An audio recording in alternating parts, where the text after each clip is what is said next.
Oh, I think we might be live. Let's see. Sit here and wait a minute for things to refresh. Hey, there we go. Okay, is there audio? Waiting for it. Yep, there it is. Okay, we are good. Hey, everybody. Oh, where's my little pop-out window? 1 second, let me fix the chat window. I want to start out by thanking the moderators for today. As always, Valerie and Joseph Fincham. Make sure to check out their channel. They have great art channels. You should definitely do that. I also could not do this without them. They helped so much. So definitely head over and say thank you. You'd want to subscribe anyway. They've got really cool stuff. Okay. Oh, yes, recording. I do need to record. Thank you. And recording. Okay. So today on this one, I'm going to really focus just on the hand and start... Why was there a noise out of my computer? That was weird. I'm going to start on the hand, and this hand until right about this area is going to be in black and white, and then it'll shift to color or start shifting into color as I move down. So it'll be a bit weird, but I'm going to break it up and just really focus on one little bit at a time. When you are drawing portraits, one of the things that a lot of people make the mistake of, they put all the work into the face, and then they kind of half do the hair, the hands, the clothes, everything else. And it takes away from the portrait.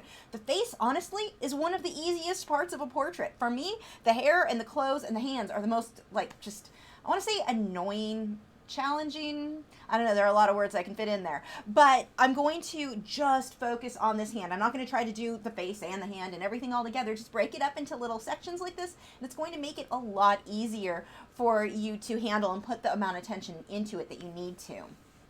Okay, so... let's go ahead and get started. I set out some of these pencils. I don't even know if these are the ones I want. Guess we'll find out. What I would ideally recommend, put a piece of glassine into your hand so you're not resting your hand on it. Like I'm probably going to do way too much and smudge things, but I'm lazy. I don't care. Okay, so I want to make sure that I keep things clean that need to be clean. And it'll be a little bit weird around the edges until I finish her hands and then I pull some hair over things that I need to. Okay, and let's, again, I really want clean edges here, and let's pull that one. I need part of her finger is supposed to be showing here, and I missed that. And this is why I like working on sanded paper and working with powder blender so much. If I miss something, it doesn't even matter. Like, it is so easy to go back and add it back in later. Like this just little teeny bit of her finger. And then I'll blend the shadow up. And when I get into small areas like this, you can blend with the blending tools that either the powder blender comes with, or like they look like little makeup brush sponges. My phone is in the way. Let me find one. These little guys, you can blend with that for small areas. You can also blend, in this case, if it's really small, sometimes I'll just use my fingers. You can also use the soft tool blending sponge things. Those are pretty handy too. Kristen wants to know where Chicken is. Chicken is in his room with Nugget because I am going to be spraying the texture fixative, and I don't spray anything around the birds. So he is not in here tonight, and he's not happy. Chicken wants to be with me all the time. He has little tantrums when I leave the room.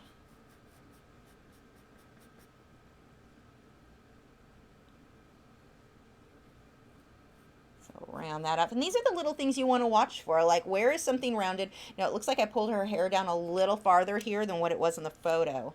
I can pull that up a bit if I want to. See how I can easily cover stuff? It's almost like an eraser. It's just so easy to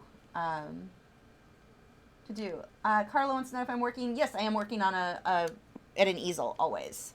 I can't work flat for any more than a couple of minutes because of my back and neck. So I had to get used to working upright, which was not my preference. I definitely, when I first started with colored pencils, I mean, for years, I always worked flat. But it was not the best fit for my back. As my arthritis got worse, that got to where it wasn't even a possibility. Like I either would have had to have given up colored pencils or find a new way to work. And it was awkward at first, but I definitely got used to it. Like, I don't even think about it being weird now because I'm so used to working this way.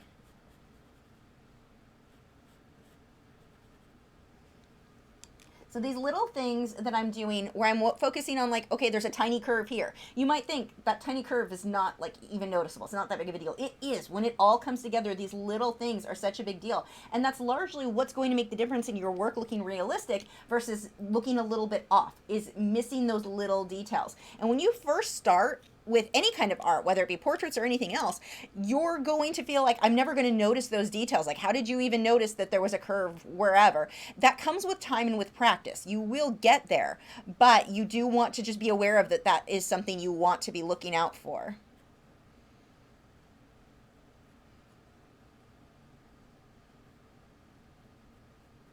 So the finger is in these little segments here.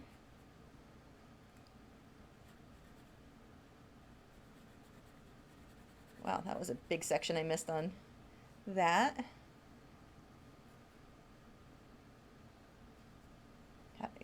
Looking at this now, I'm like, how did I miss that when I initially filled in her hair? These are big sections. Kristen said, I know how you feel about Chicken. My Amazon parrot yells and begs to come out of her cage, or his cage. Yeah, I want him. Like, I'd love to bring him out all the time. It's just not safe for him. So, yeah. Poor Chicken. But that's why we got Nugget, was because I didn't like him being alone in there all the time. I wanted him to have a buddy to hang out with. I mean, they're not in the same cage, but Nugget is way too aggressive for that. Nugget's really sweet, but their parrotlets are, we'll go with feisty, and cockatiels are the opposite. Cockatiels are kind of pansies. So Chicken would get, even though he's like 4, 5, 6, 7, I don't know, a lot bigger at times than Nugget, he would get his butt kicked. So their cages are next to each other so they can talk, but everybody is safe and separate. Oh, I feel a sneeze coming on. It's like just at that spot that's really annoying. Oh, thank you, Mitchell. Oh, come on, sneeze. Either happen or don't. Pick one. I think it decided not. Can I turn off autofocus? Oh, thank you, Valerie. Let me do that right now.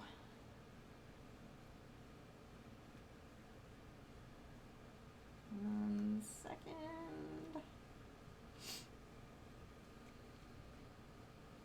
A lot of the settings will stay from on OBS, what I used to stream with, but there are certain things that will always reset themselves, and that is one of them, and I forget.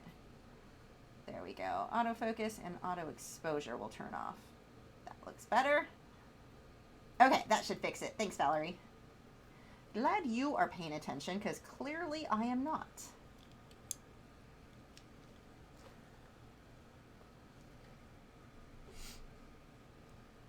Okay, whoops.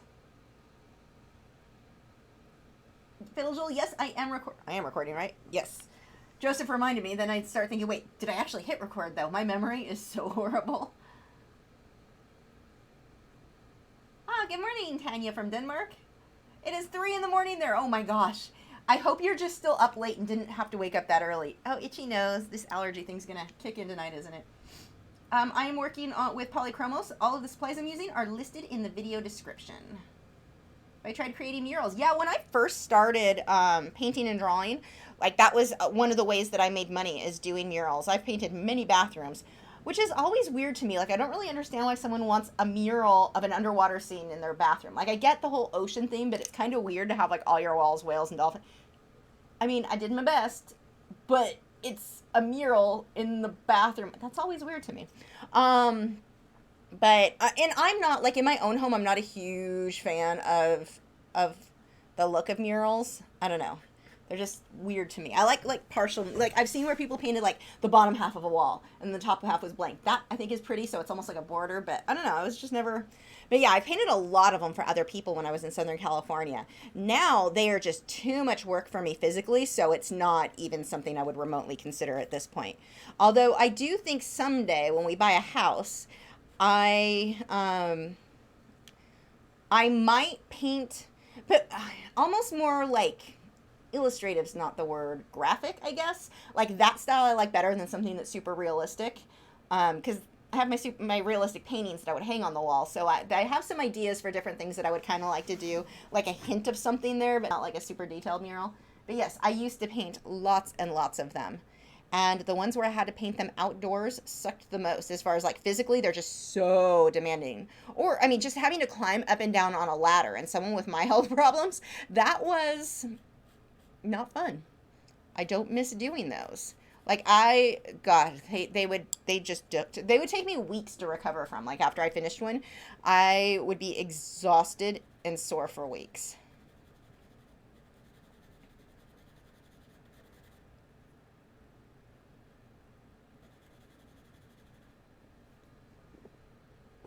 Lindsay said, hello. Hi, everyone. Don't know if you recommend cheap paints to practice. Nope, I do not. But, or I know, sorry, you don't recommend, I'm not reading these right already. You don't recommend cheap paints to practice, but what do you think about using Prismacolor Scholar pencils to practice before going to Premieres? I would go straight to Premieres.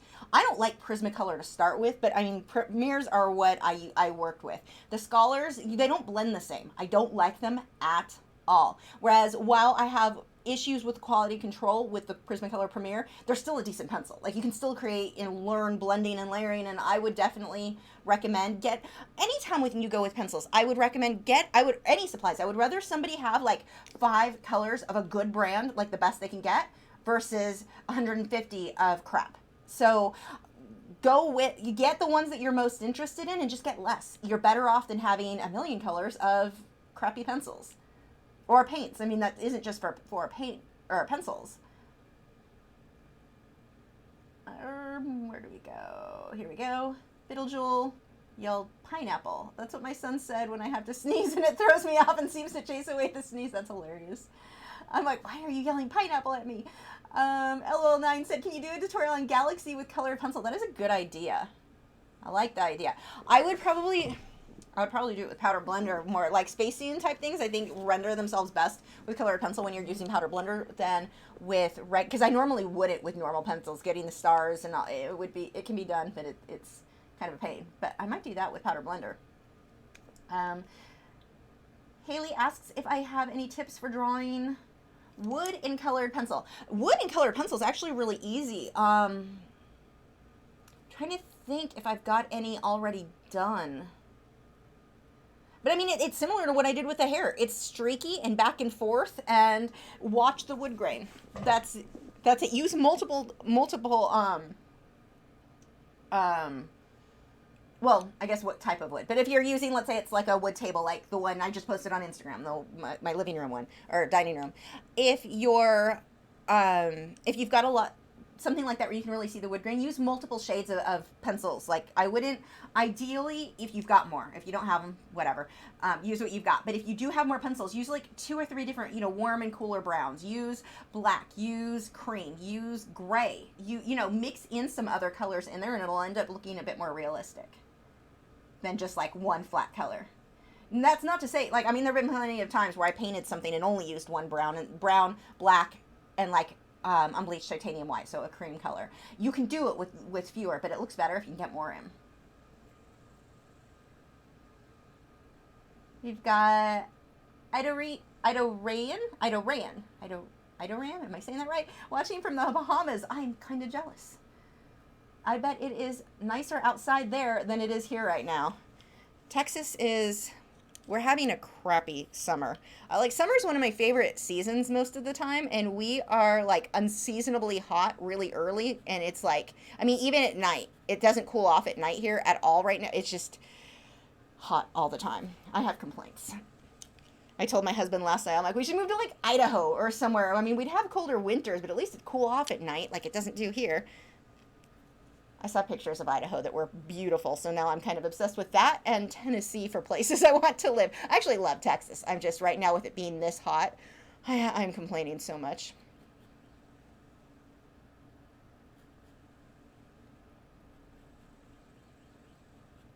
It's kind of funny that I comment I want to move to Idaho because I actually don't handle the cold well, so I'm not sure why I think that would work out for me.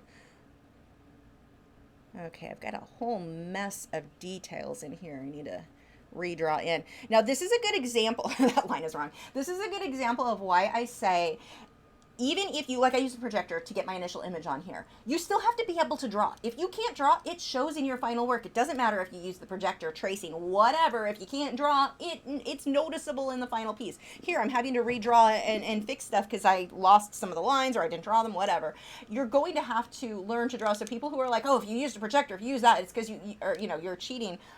Why? I can draw. It doesn't matter. It'll help somebody who doesn't know how to draw learn to draw more accurately. And then for someone like me who could freehand this no problem, it just takes a while. It saves time, but obviously here I still have to draw, and apparently better because that line is, there we go. That was not accurate at all. Now, one of the things that'll happen, and it's definitely true for her here, there are some weird shapes going on in shadows. Like when you zoom in, it looks all abstract and like, what in the world are, oh, see, I want to itch, but I've got powder blender over my face or my fingers, so I'm afraid I'm going to end up with smudges all over where I scratched. But anyway, trust the reference photo and copy what you see, turn it upside down if you need to, look at it as an abstract shape, not as, okay, it's a knuckle, so I'm going to put a bump there. No, copy what's on the photo so it's an accurate bump. Make sure you're paying attention to that.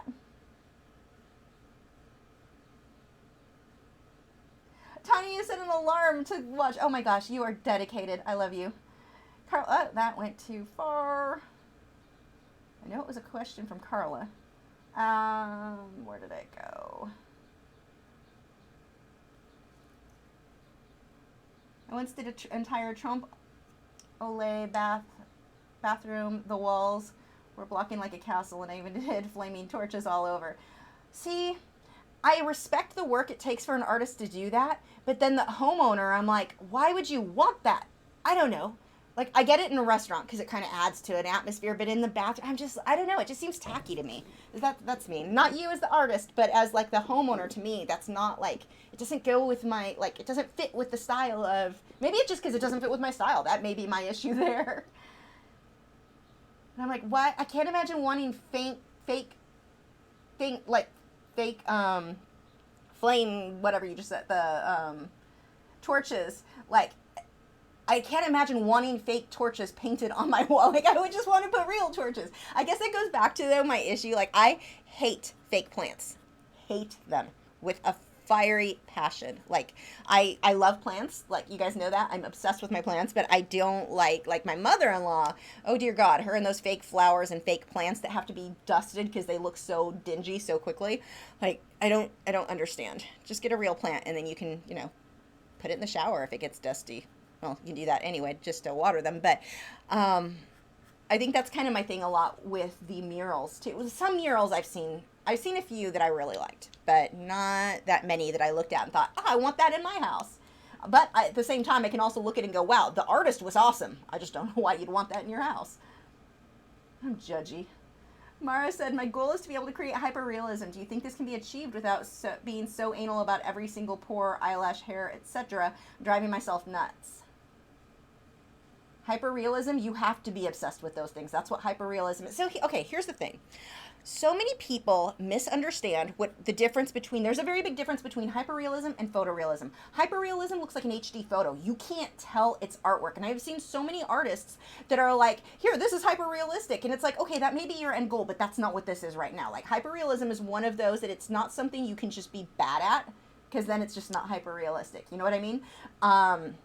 Whereas photorealism, you can be bad at photorealism and it's still photorealism because you're working from a photo, you're copying that photo. That's a little bit different. But with hyperrealism, no, you have to fuss over every little eyelash, every little pore. That's what hyperrealism is. So if that's not something you enjoy, don't do it. Like, I don't think being a hyperrealistic artist makes you better than any other artist. It's just another style. It doesn't mean, I have so much respect for those who do it because it takes so much patience. But like here, I'll probably put a grand total of maybe, 15, 20 hours max into this one. If I wanted this to be hyper realistic, I'd have to put about 120 or more. That's a big difference. And to me, I can say what I want to say with my art in the 20 hours. I don't feel like that's just me. You do what makes you happy. If you like the tediousness of hyperrealism, go for it. But I see all the time too where artists I see it on Instagram a lot, where artists will tag themselves as being hyperrealistic. And as a general rule, I say if you can tell it's artwork, it's not hyperrealism. If you can tell that it's not an HD photo, it is not hyperrealism. So, I mean, that may have been the artist's goal, but that's not what they achieved. And so at that point, I would just, tag it as realism. I think it puts a lot of pressure too. Like even myself, I don't typically tag stuff as photorealistic because then you get people who come in, that's not photorealism because it's not they think that hyperrealism and photorealism are the same. They're not, again. But it puts a lot of pressure and you get more, people are more judgy about what you produced, about the quality of your work, and you're going to have more negative comments if you list something as hyperrealistic or even photorealistic. So I don't even list any of it. You can list realism is going to get less negative people, and it's that they don't understand what it is. So it's on them, but it also was, I don't know, stressing me out, irritating me. The people going, that's not photorealistic. Yes, it is. Just because you don't like it, just because you can tell it's artwork, it's still. Look it up. Look what the definition of photorealism is. But anyway, it puts a certain amount of pressure, I think, and expectation on you and your artwork that I don't think is, healthy. But yeah, there's an artist who I follow. He was painting a lot of tigers, and it's like, photorealism, I'll give you. That is not hyper-realistic. It's good. It's amazing. I love it. I would be thrilled to have that hanging on my wall. So I'm not saying it's bad, but it's also not what it is. It would be like me saying this is an abstract. It's not an abstract at all. It's a portrait, so no. But if you're going to get into hyperrealism, you have to kind of love that kind of detail, I think, to enjoy doing that, because it is extremely time-consuming. That just goes hand in hand with doing hyperrealism. I love that question, though, because it's something that does, I think a lot of people misunderstand the difference between hyperrealism and photorealism. This is photorealistic, even though you can clearly tell it's artwork. You can see the pencil marks. You can see all that. This would still go under the category of photorealism. I'm working from a photo, which is what photorealism derives from, is working from a reference photo and not from life. And at a glance, it looks like a photo. Not up close, obviously. Rachel said, I just bought my first Frederick's canvas. Oh, congrats! Which one did you get? Mitchell said, I'm really excited for the end result of the portrait. It will turn out great. I hope so too. My plan is I have a confession, guys. It's a serious one. I'm really, really, really excited to start my pan pastel project.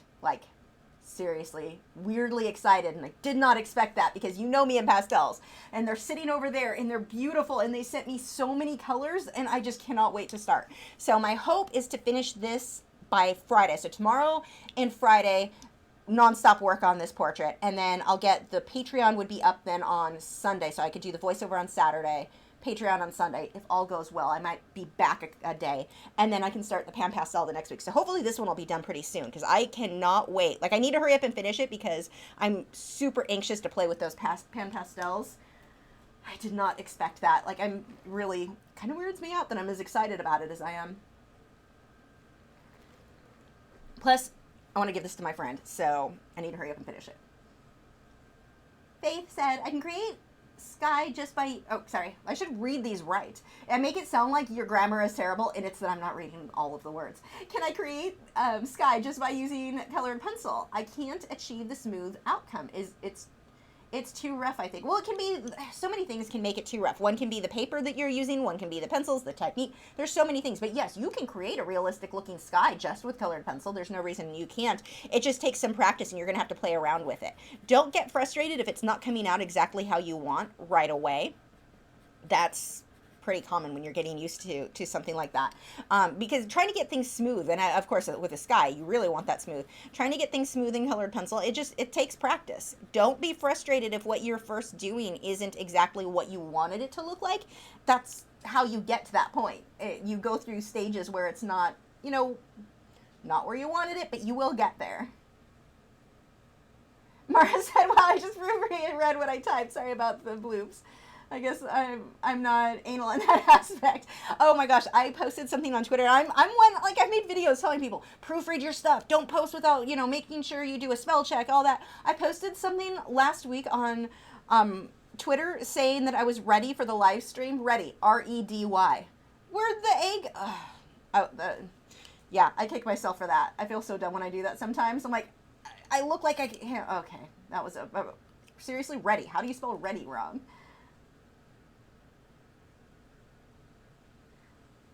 Let's see. Make sure you guys, if my name is not highlighted, the @Lachri Fine Art, if the orange highlight isn't there, I won't see it. I just assume you guys are talking amongst yourselves. Ah, Patty Picasso from Ireland. From a sunburnt Ireland at that. I didn't know you guys got that much sun. Come on, you scrolled too far. Where did it go? Oh my gosh, missed a lot of questions here. Trying to get back up. Okay. Whoops. Kitty Ring says, yep, come to Tennessee. It's unseasonably hot too. No, I don't want to hear that. But you guys have the most gorgeous falls. Our fall is like 2 days long and then it's just cold. We don't get much. I went to, the only time I've been to Tennessee was the band I was in, we played at the Christian Music Hall of Fame Awards. I don't know. There were a bunch of words. I've got a badge somewhere. Anyway, my band played for that, and we got to drive through Tennessee. We drove from Texas up to Tennessee, and it was so pretty. It was in November. Oh my gosh, it was one of the most gorgeous things I'd ever seen. So now I have I kind of want to live there. I want to live a lot of places. Can I recommend, tomorrow wants to know if I can recommend a cheap but decent projector. No, and here's why. I haven't tried all of them. So it's hard for me to recommend something. I would say read reviews. I love the one I have, but it is pricey. I have the Artograph 800, I don't know. It's basically an LG projector. And here's the thing, a lot of digital projectors now, you can get for less money, but they can be used as art projectors if you know enough on how to set them up so that just a static image shows through. I didn't want to mess with that, so I just got the art one that had the program specifically for this. But like my projector, I could watch movies on if I wanted to. I don't know. It's all paintings all over. I don't even know where I would put. Maybe on my bathroom door I could watch it. Movie. That might be interesting. I just put my laptop next to me. I was all excited. I'm like, I could put Harry Potter on the closet door or the bathroom door.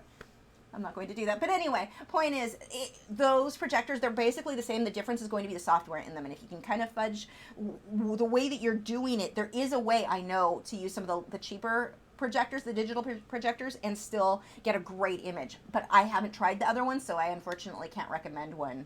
I'm no help there. You might go to like Best Buy and talk to somebody or like, I'm trying to think, like a Fry's, maybe not them. They're not. At least the ones I've been to, the Fry's Electronics people weren't super helpful. But if you can go somewhere where they can kind of give you some advice, tell them what you're looking for, they might be able to recommend some for you.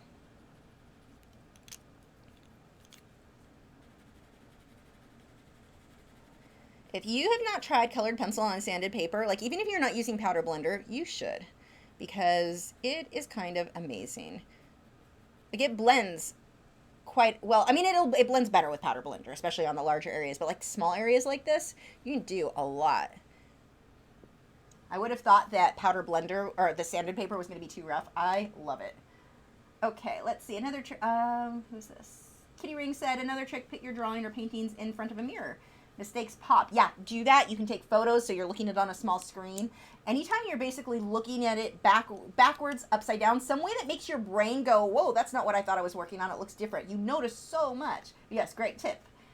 Melody said, question, Lisa, have you heard that Derwent has come out with like fast color pencils? Yeah, and I heard that they kind of had some weirdness go on there because it was supposed to be a set of 72. They retested the light fast colors and decided that they weren't light fast enough. They decided that they were only going to release, and I don't understand this, that they were only going to release those that ranked a 1 on the ASTM scale. 1 and 2 on like the ASTM scale are light fast. Why they decided only 1s, so they pulled half the colors when they retested and decided they weren't 1s. And it's weird to me because Derwent, like I love Derwent, so don't get me wrong here. I love that company. I love their business practices. I like a lot of stuff, but some stuff they do, I'm just like, talk to the artists first because we're the ones using the product. We will tell you this is, it's weird. I didn't talk to them specifically about this. I'm only hearing this from other people, but from what I've heard, They had a set of like 72 pencils that or colors they were going to release, and they're supposed to be decent from what I've heard. They're really good. I'm like really excited to try them. But they decided for whatever reason they were only going to release those that were a 1 on the ASTM scale, which makes no sense to me because a 2 is also light fast by any artist standards. But the Pro Color, they tried saying a 3 on the blue wool scale, which would have been, I forget what that relates to. It's like, I think it's like a 4 on no, what is it on ASTM? I forget what it is on ASTM. I'd have to look up my charts. Or maybe, what is that on 1? I don't remember. But they were going to, I have it on my website. I'd have to go look it up. But they released those saying that the 3 was light fast, which it is not. That is the equivalent of a 5.6 on, or I'm sorry, that is the equivalent of a really bad on ASTM now. I can't remember any numbers. But anyway, point is, I'm rambling. They decided only a 1 on that, but then they tried claiming that a 3 was light fast in the 1, and it's almost like they tried to fix that mistake when they did the Pro Color being not light fast enough by going too far with the light fast oil-based pencils. That's what the new ones are. So I don't know why they did that, because now it's only like 36 colors or something like that they released, which isn't enough. Like, I would have preferred them to hold off, release all the colors. Somebody told me that they were going to release the other colors later. Another person told me that there wasn't plans for that. I don't know what because I haven't talked to them, so I don't know myself. I'm only hearing, rumors. But it was kind of funny. I'm like, wait, what? A 1 and a 2. If you release the 2s, then you would have that many more colors in the set. So I'm not really sure why they made some of the choices. I'm sure there was a reason. I just don't know what it is. But it was kind of weird. Like, it's just weird. What are you guys doing? So I would be more excited if it was the full set of 72 and not 36. 36 or whatever it was is not very many colors. So I'm less excited hearing it's only 36 colors, because that's kind of my problem with, okay, the Pro Color. I've only got, 39 colors that are light fast enough to use. In the colors that are going to be light fast are typically not going to be reds, pinks, blues. I need more of those. I don't need more browns. I've got plenty of browns. I need more, stop. Give me more colors. So I am definitely, I'm interested to see if they end up coming back out and releasing more colors later. I'll be much more interested then. I mean, I'll probably contact them and have them send me a set to test out with the smaller set. I've heard great things about them. I've heard that they're really, really good. Even just the 36 colors, but I am very disappointed that it's such a small set. I mean, I'm like, we're at the Derwent drawing all over again. Yeah, they're light fast, but I'm very limited on colors. Why not just use my polychromos at that point? Like, I don't need just a set of 36 more neutral colors. I've not seen which colors they are, but I'm assuming they're the more neutral colors. So I need more blues. I need more pinks and reds. So until I get those, I won't be super excited. Faith said, do you print your reference photo the same size as your portrait size? No, I actually do not print my reference photo at all anymore. I used to. And while there are things about that I like, especially if you've got a good printer, it's nice just to have it right here where you're looking this way. I don't do that anymore because my printer is never good enough, and I go through way too much darn ink. It always prints too dark. I can't see everything as well. So what I do, I've got a 27-inch computer monitor over on a desk, right over here, I don't know, I guess that's about 3 feet away from me. 2.5 feet. I don't know. I'm bad at numbers. But it's sitting over there, and then I keep a wireless mouse because my computer is actually all the way across the room over here. But I keep a wireless mouse so I can zoom in and zoom out on whatever area I'm working on. So it makes it really easy for me to really zoom in. Actually, that's probably what I should do now. Ooh, I can see way better now. I should have zoomed in sooner. But that way I can really see the details. It took a little getting used to because I was so used to having everything printed next to me. I think having it printed out the same size as what you're working on will make it easier for you. But it does hit a point where I feel like it just wasn't practical. I was wasting too much ink. And, doing the whole starving artist thing for as many years as I did, I didn't have money to be buying new things of ink. Every time it ran out, my heart just sank. I don't have, how am I going to come up with ink money? So I stopped doing that. I actually started just using my laptop. I did that for years before I moved on to the bigger monitor.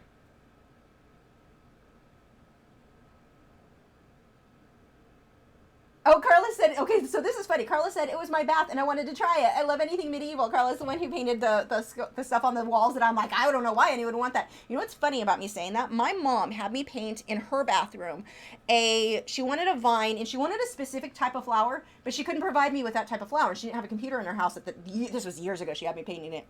So I didn't have a reference photo. And she tried explaining what the flower looked like. I had no idea what it was. So she has these tacky looking vines she had me paint. She did a faux, like the sponge, so it's white and green walls, white and sage green walls that are sponged on, so it's the two tones. And then this like vine going around all the way around the room with these big pink flowers. She later told me, oh, they're actually little. You should have told me sooner. My mom has had this bathroom set up like this for, I don't know, 15, gosh, no, she had me do it right after I got married. So it's been like 18 years. And she absolutely loves it. I think it's tacky. She loves it. It's her house. That's what matters. So it's kind of funny. Like, we just all have different styles. But yeah, murals are not typically mine. Although, I'm telling you, when I get a house, I have a few ideas of little things that I want to do that I will definitely make videos of. Myra said, by the way, awesome 360 Smart Art Box video. I've noticed a lot of empty wall space. How come? Which is funny. I don't actually feel like I have that much, but the walls that are empty, I can't easily reach. Like, they're really high. I did some serious extreme sports when I got that big dolphin painting above the dog crate. Oh my gosh, that was scary getting up there. I should have probably waited till my husband was home to rescue me if I broke my neck, but I was determined that day to get it up, and yeah, that was scary. So I don't have a lot of stuff in like where the walls are super high, but the other wall, it's actually right outside my studio here. It's like covered, but there is a space right over the door. I have to figure out what painting I want to put there. I'm glad you liked it though. The 360 video is kind of funny because I had a lot of people complaining, I can't see anything. And it's like, well, it's a good thing it's not a tutorial and you don't need to see anything. The whole point was to have just a fun 360 video. So, but I had a few people, or like one of my favorites was the complaint, I can't watch it on my Apple TV. It's virtual reality. It's not for TVs. I thought it was common, like people knew that, I guess not. But it was kind of funny the amount, like I had more complaints. I had more positive feedback than most of my videos, but I also had way more complaints than I usually get from people who are not familiar with 360, or I had a lot of people telling me not to ever do it again, and it was kind of weird. Mitchell said, do you first apply black and white and then apply the colors if the hair is just part brown? Okay, so the hair is going to stay mostly black and white. This section from like her forehead down to her hand and then her hair, that's all going to be black and white. And then I'm going to put, because this is a Beetlejuice inspired dress, I'm going to be putting green in her hair where it's gray. And I'm going to be putting purple around her eye here where her makeup on this side is more orange and like peach tones. So I just wanted that hint of Beetlejuice so that it stayed with that theme. But no, that will stay black and white. Michael Perry, hi Michael, said, totally off subject. Are you planning to do any additional videos of painting or drawing outside when the weather is a little cooler? Yeah, I am. It is too hot. I'm not going out there. Actually, I'm kind of terrified right now. We've been having, okay, so normally I never ever get bit by mosquitoes because I wear my mango body butter from the Body Shop. Never get bit by mosquitoes. Like years I've been using this and I don't get bit. This year I keep getting bit everywhere, and I've tried all the like anti-mosquito. I've got a citronella candle, seems to work the best if I light that while I'm out there on the patio. But I put up those eggs, what are they called? Patio eggs that have something in it that's like natural, deters the mosquitoes. I put 3. I should have only needed 1 for the patio. They don't work at all. Nothing. I'm getting eaten alive, so I'm kind of terrified right now going outside because my foot keeps swelling up. Like, you know those water balloons that people make out of latex gloves? That's what one of my feet looks like. And this is the second time in the last like month that it's happened, just from like I'm having some sort of localized reaction to mosquito bites right now. So I'm kind of afraid of outside at the moment. So yeah, I'm going to hold off until mosquitoes are a little bit, they need to calm down. I don't know if it's like a different species of mosquito, if that's what's making them like not, the things that normally deter them are just not working right now. And my foot does not fit into shoes, which really sucks.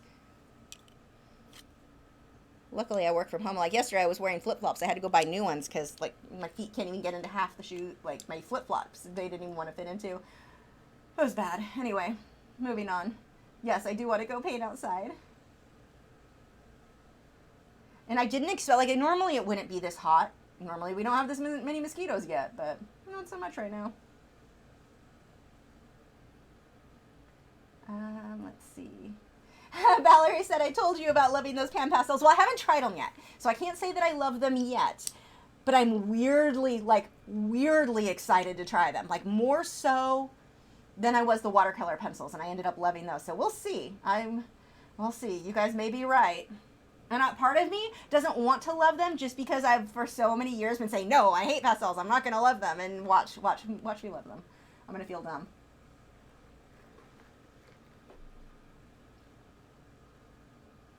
Whoops. Oh, hurry up. Go back to where I was. Dang it. It just scrolled past a bunch of comments.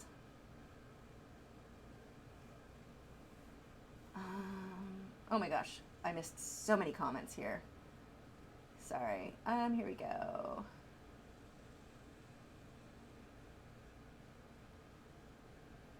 Marjean said, Esme will be so happy about your pan pastel excitement. I hope so. I'm like, seriously, I've got plans. And somebody was like on Instagram when I asked what I should draw first, people were like, oh, start with something simple. And it's like, I don't do simple.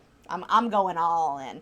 It'll be something super like crazy. But anyway, the first thing I am going to do just clouds, and I'm going to do that in a live stream. And then after that, just to get a general feel for the clouds, because those are pretty forgiving. I don't have to worry about them being drawn perfect. Then I'm going to do something pretty crazy. I'm probably going to combine those with colored pencil for like fine details. We'll see. Let's see. Mara said, I don't love driving myself nuts. I just catch myself doing it all the time. So I figure if I'm going to self-inflict the agony, I might as well do hyperrealism art. Well, it may be a good fit for you. How do I like the Fisher400? I love it. That's actually what I'm working on right now. It is my absolute favorite sanded paper. The UArt 500 is my next favorite of the two that I've been using. But I like this one better. Camelia said, excited about pan pastels. Who are you? And what have you done with Lisa C? Yeah, she's, I don't know. Here's another weird thing I recently found. I kind of like red wine. So that was also something for years. I've been saying I hate wine. I like the idea of wine. I know it has a lot of health benefits. I loved the idea. I love wine glasses. I think they're pretty. I have 2 wine bottles that people have given me. I just saved because I think they're pretty. But yeah, my friend, actually Jimmy the dressmaker, Jimmy is the one who designed this dress. This is who this is going for. He brought over a bottle of wine a few weeks ago. And that's when we actually decided to do this project. He let me taste his, and I was like, wow, this is actually good. So my husband and I have been trying some different wines, and yeah, that's 2 things that I have always said I hate. And now I'm like, hey, that's actually, I can tolerate this. This is kind of liking it. Also, chocolate wine is the best thing ever. The chocolate shop had one, and there was one other one I tried. They're amazing. But then, how can you go wrong with chocolate? Carla said, my very first attempt at painting was done with oil pastels of an Arabian horse, and it turned out photorealistic, which is how I started. But have you used those? Yes, I have. I used to actually teach those. I have not used them in years. The thing that I don't like with oil pastels is they never really dry. They always, like, you've always got that, they reactivate and can smudge, and so that's where my dislike of those come from. And it's not even that I dislike them. I just like my other mediums better, but I did used to work with them. Sarah McSart said, I've had people say my work looks abstract, which sounds weird to me because I don't think my work is abstract at all. I understand abstract art to be art that doesn't have a definite subject. Depends on who you ask, because some people can be like, it has an abstract feel, but it isn't actually traditional abstract, but it can still have an abstract type element to it. So, I mean, yeah, usually abstract isn't going to have a subject, but I think sometimes people will use that term when it's like, it's not super tight, super realistic. It has an abstract feel, which is kind of a cool combination. So, heck, if that's what people are labeling it as, maybe labeling it as abstract I'm trying to think how you could do that. Abstract realism. We're just going to throw words together that don't go together.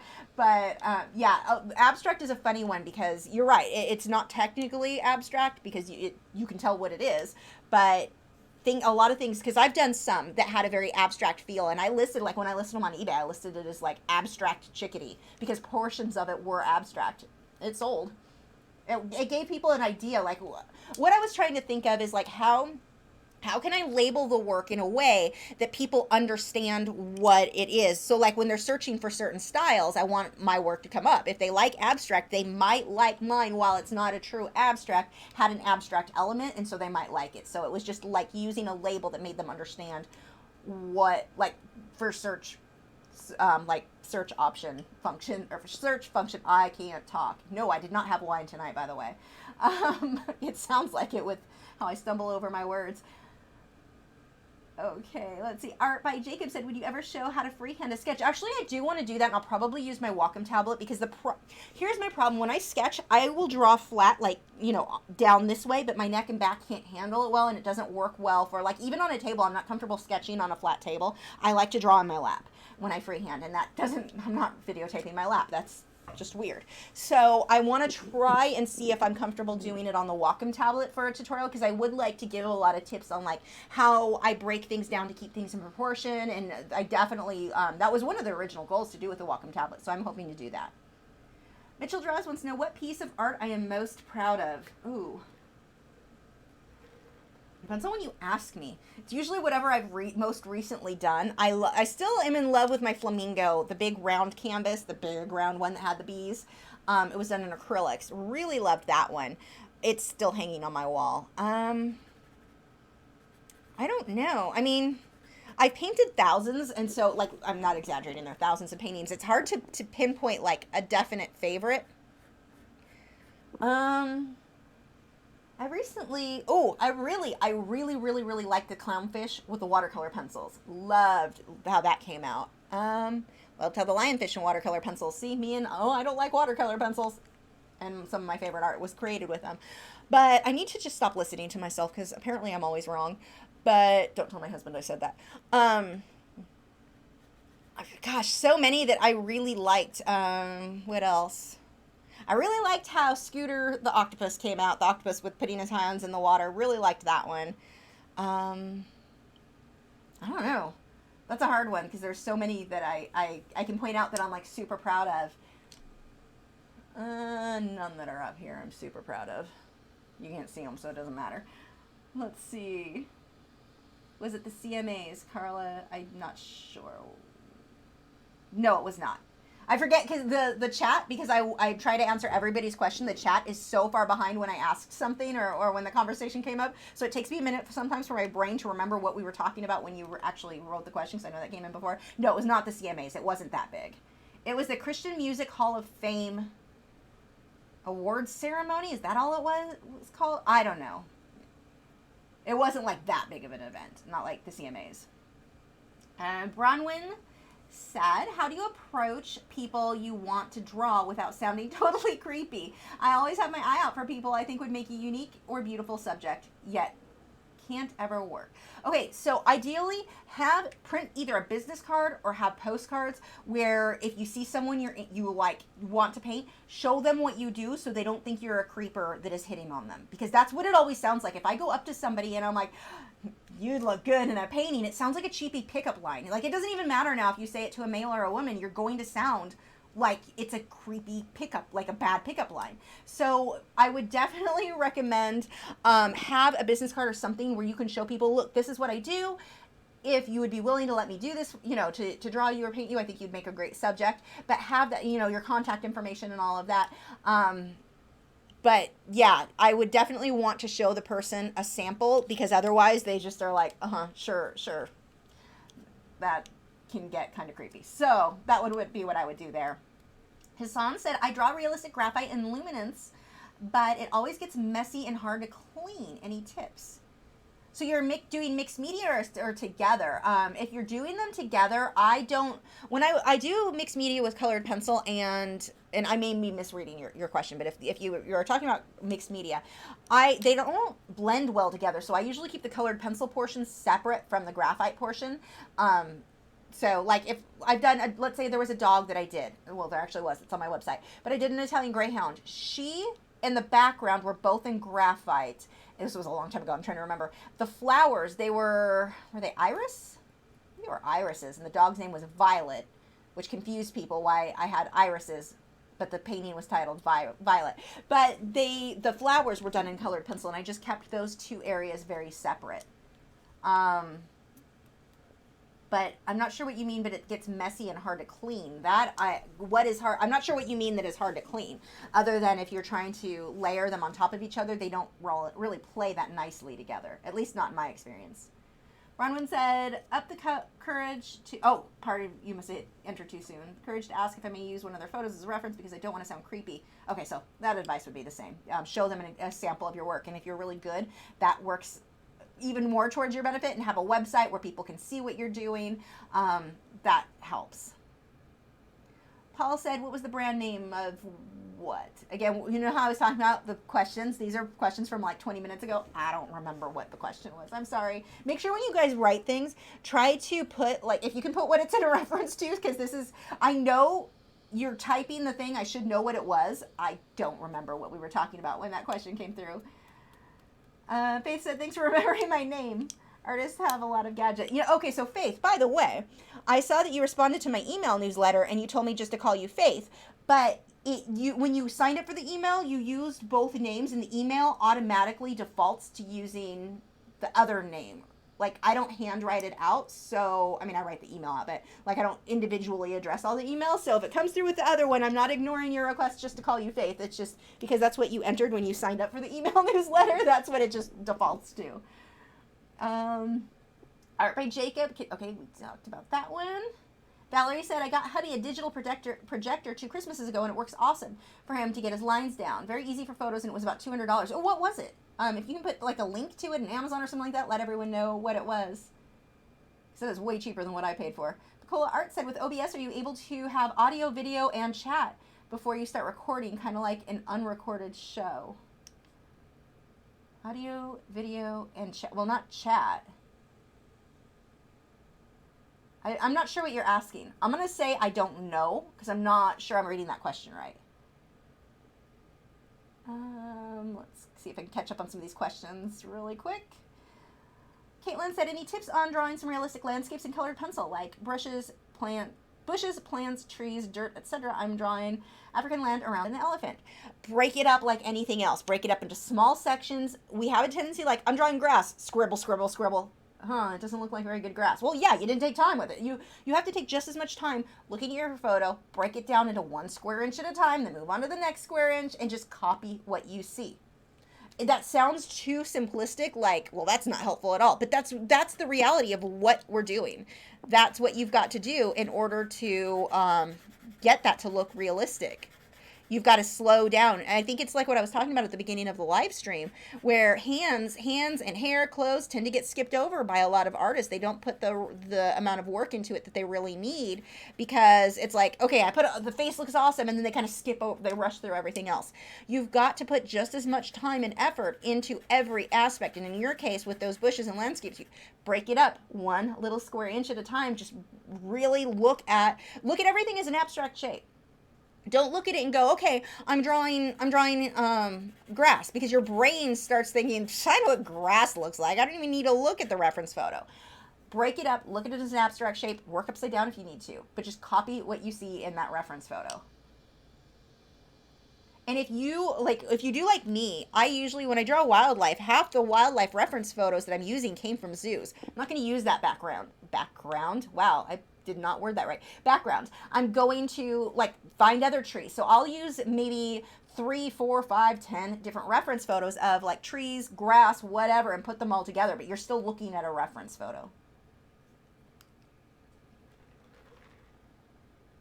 Where's the straw? Hello Shiny said, talking about the Derwent Lightfast stuff, that I only want the 72 set. Even that's not enough. 36 is boring. Why not release 72 and label what's the 1 and the 2? Yeah, and I don't know with the 72 set of the Derwent Lightfast if all of them, I don't know if they were all 1s and 2s. I'm sure there were some that were less Lightfast, and I don't know why the Lightfast rating changed from what it originally, I don't know. Like I said, I haven't talked to them about this. I don't know any of the details. I just know I was like, wow, 36 colors. That is, as a consumer, if I were going to go buy pencils, I'm not sure. I would, because I would review them, but as someone else, I'm like, why wouldn't I just get polychromos? And I don't know what the price point is on that. Somebody told me that it was super expensive, they were on the high end, but I don't know what that actually would relate to once they're on Dick Blick. But I definitely am looking forward to when they come out with more. I'll be more interested then. Esme said, I was excited for the Derwent Light Fast, but after seeing no teal, turquoise, light aqua, sigh. They did say they'd release more, though. You know what I really wish that they would do is go, because I haven't tried the Derwent Light Fast. I'm sure, like I said, I've heard great things about their performance. But the Derwent Pro Color are my favorite, performance-wise, favorite colored pencil. Like, I could use just those happily if it were more of them were light fast. I wish they would add more light fast to that set and not just focus on the light fast ones. But that's just because I love how they work. Let's see. Mitchell said, do you ever want to use the digital artboard again? Digital artboard? I don't know what you're talking about. I need different words. Ursi said, the portrait looks really good. Refined. Thank you. Mara Black said, are you going to use the powder blender on her hands, face, or just the colored pencils? Right now, I'm not needing the powder blender. I mean, on just sanded paper on its own, on such a small area, like you can see, it's blending just fine. When I get into her face, absolutely. When I get into her neck, her clothes, that's going to need powder blender for sure. But it looks like this is working really well. I'm not sure how much, if any, I'm going to need with powder blender there. And I can even dip my finger in the powder blender and use that to blend if I needed to. That fine art guy said, how do you feel about crabs? I'm currently doing one in colored pencil on arches, and I'm loving the weirdness of it. Well, I am the proud mom of 3 hermit crabs, so I like them. I love crustaceans. They crack me up. They're funny looking. They're adorable when they climb around. They're fun to feed. Those crabs will eat anything. So they're, I think crabs are cool. But that's just me. And I love their shells, and I love how they change their shells in their little houses, and they're so cute. And I love their little antennas. Let's see. Patty Picasso said, yeah, it's been sunny in Ireland for 2 weeks. Wow. Feels weird not carrying around my raincoat 24/7. Okay, so I'm not wrong about your weather. It really is. You do get a lot of rain. That's another place I always wanted to live. I like rain. I'm so sad. Like, normally we have way more thunderstorms, and we did not get enough rain. Like, we are definitely dry here. And I'm really, really sad. I feel like I got cheated out of my favorite season. I'm angry.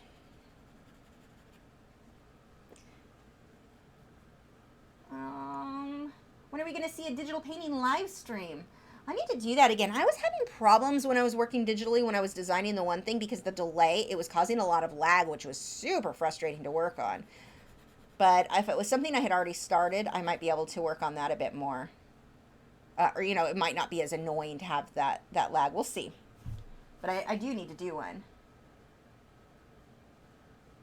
Gail said, yeah, I enjoyed seeing your home, but I couldn't see anything on the table, which doesn't matter with the 360 video. It didn't matter because it wasn't a tutorial. I mean, I was literally just taking drops and sticking it on the paper. It's not something I'm going to do because I figured that was a good one to try doing a 360 video for because it didn't need to be a tutorial. But it was kind of fun, could hang out while I did a project I was having fun with. And I'm going to do more, though, with, Itchy Nose, Q&A videos. I'll just sit out in the living room because that camera doesn't work great in the studio because it's too dark in here, and the camera quality on those 360 cameras isn't very good yet. So it looks like you're watching something that's like super low resolution. They're like, yeah, it's 4K. It is not 4K. It is no, but because of the way that it stretches and all of that, it's not. You can throw out whatever numbers you want, but the quality looks like it's 240p. Like, it looks terrible. But anyway, I'm going to do some Q&A vlogs with it now. I won't do more tutorial. I mean, like I said, that wasn't a tutorial, so it didn't really matter, but it was just kind of a fun trial. Carlos said, whoops, where did the question just scrolled too far again?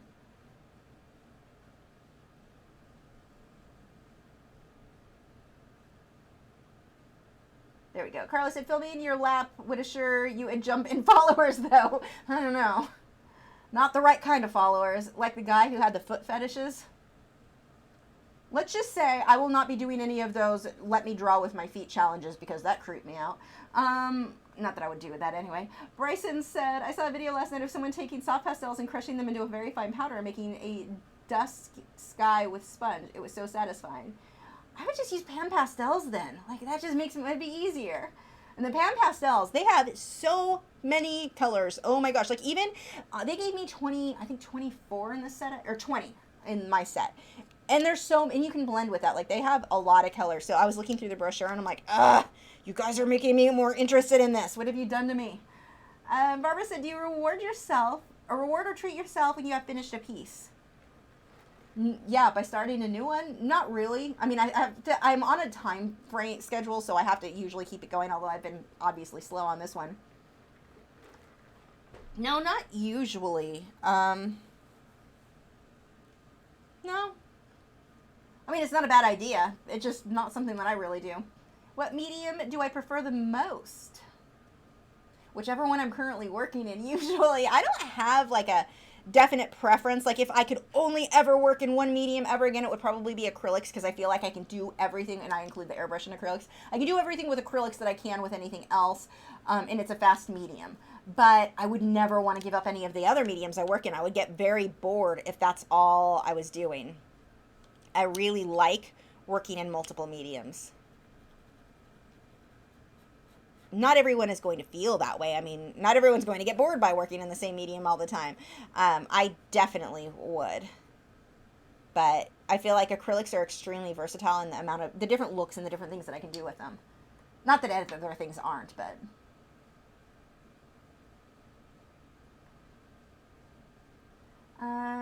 Jennifer wants to know, can I tell you what pencils I like best for portraits? And do you mix colored pencil types when you draw? I use... Okay, and you want to know the difference between polychromos and luminance. I'll try to sum this up quickly, but you're going to want to watch the videos where I compare the two, because I go over, like, it would take me an hour to go over all the details. If you look up Lachri, luminance versus polychromos, it'll explain the difference there really well and show you samples. But in short, the polychromos that I'm using now, these are oil-based. They work with powder blender, whereas the wax-based pencils really don't. Luminance are wax-based pencils. They're more opaque. They blend. If I'm going to be drawing skin tones with OMS on watercolor paper, I'm going to go with my wax-based pencils for the most part for most of the skin, because they blend so soft. Whereas the fine details like in hair, I typically go, or when I want the details around the eyes, I switch over to my polychromos. I use them both together. They work wonderfully together. There, I think I summed that up.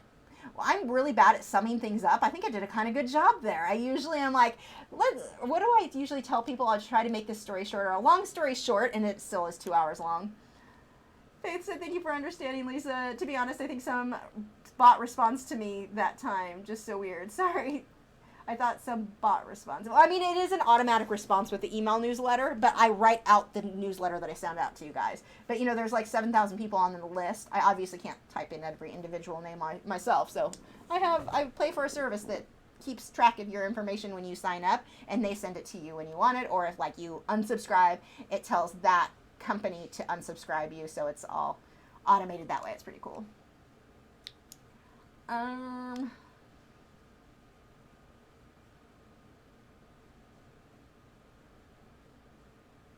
Safira said, would you recommend an artist begin building a website even if they're still in the process of building their portfolio? Absolutely. Learn building website. Learn how to do that. Or should they wait till they have a full solid portfolio? No, because here's the thing. Not a whole lot of people are going to be rushing to your website in the first place. Not when you start. Like, I definitely misunderstood that when I first got started. I was like, thought it was, you know, build it and they will come. I made a website and now sales are going to flood in. No, they're not. But what you want to do is learn, because your first few websites, I'm not going to lie, they're probably going to look terrible. You're probably not going to do the greatest job because you don't know a lot about websites yet. It's going to take you a few tries to really refine it and get it to where it looks good. Start doing that now. Start learning that side now. Learn.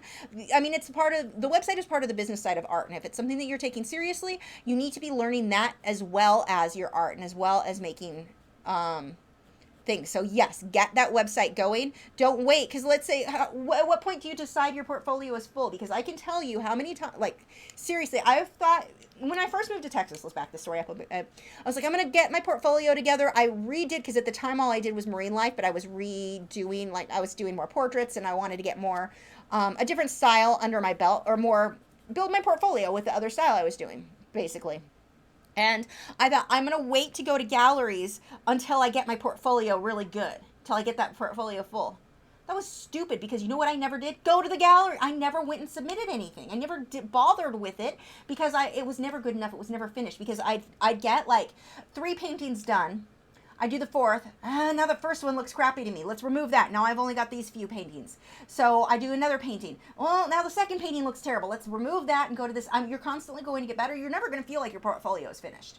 So that's another reason. Just go ahead and start doing the website now. But like I said, it's going to take you time to get that website done and to learn just the general ins and outs. Even if you're using like a Wix or Weebly, where it's pretty straightforward. I prefer WordPress myself. They're pretty straightforward, but you still have to learn how to do it. You still have to learn how, figure out how you want things laid out, how you want things worded. You've got to start working on your about section. You need to start working on how you want to word the information telling your story. You need to figure out what, that sort of thing. What do you want written on different areas of the website? So yes, definitely start doing that now. Good question.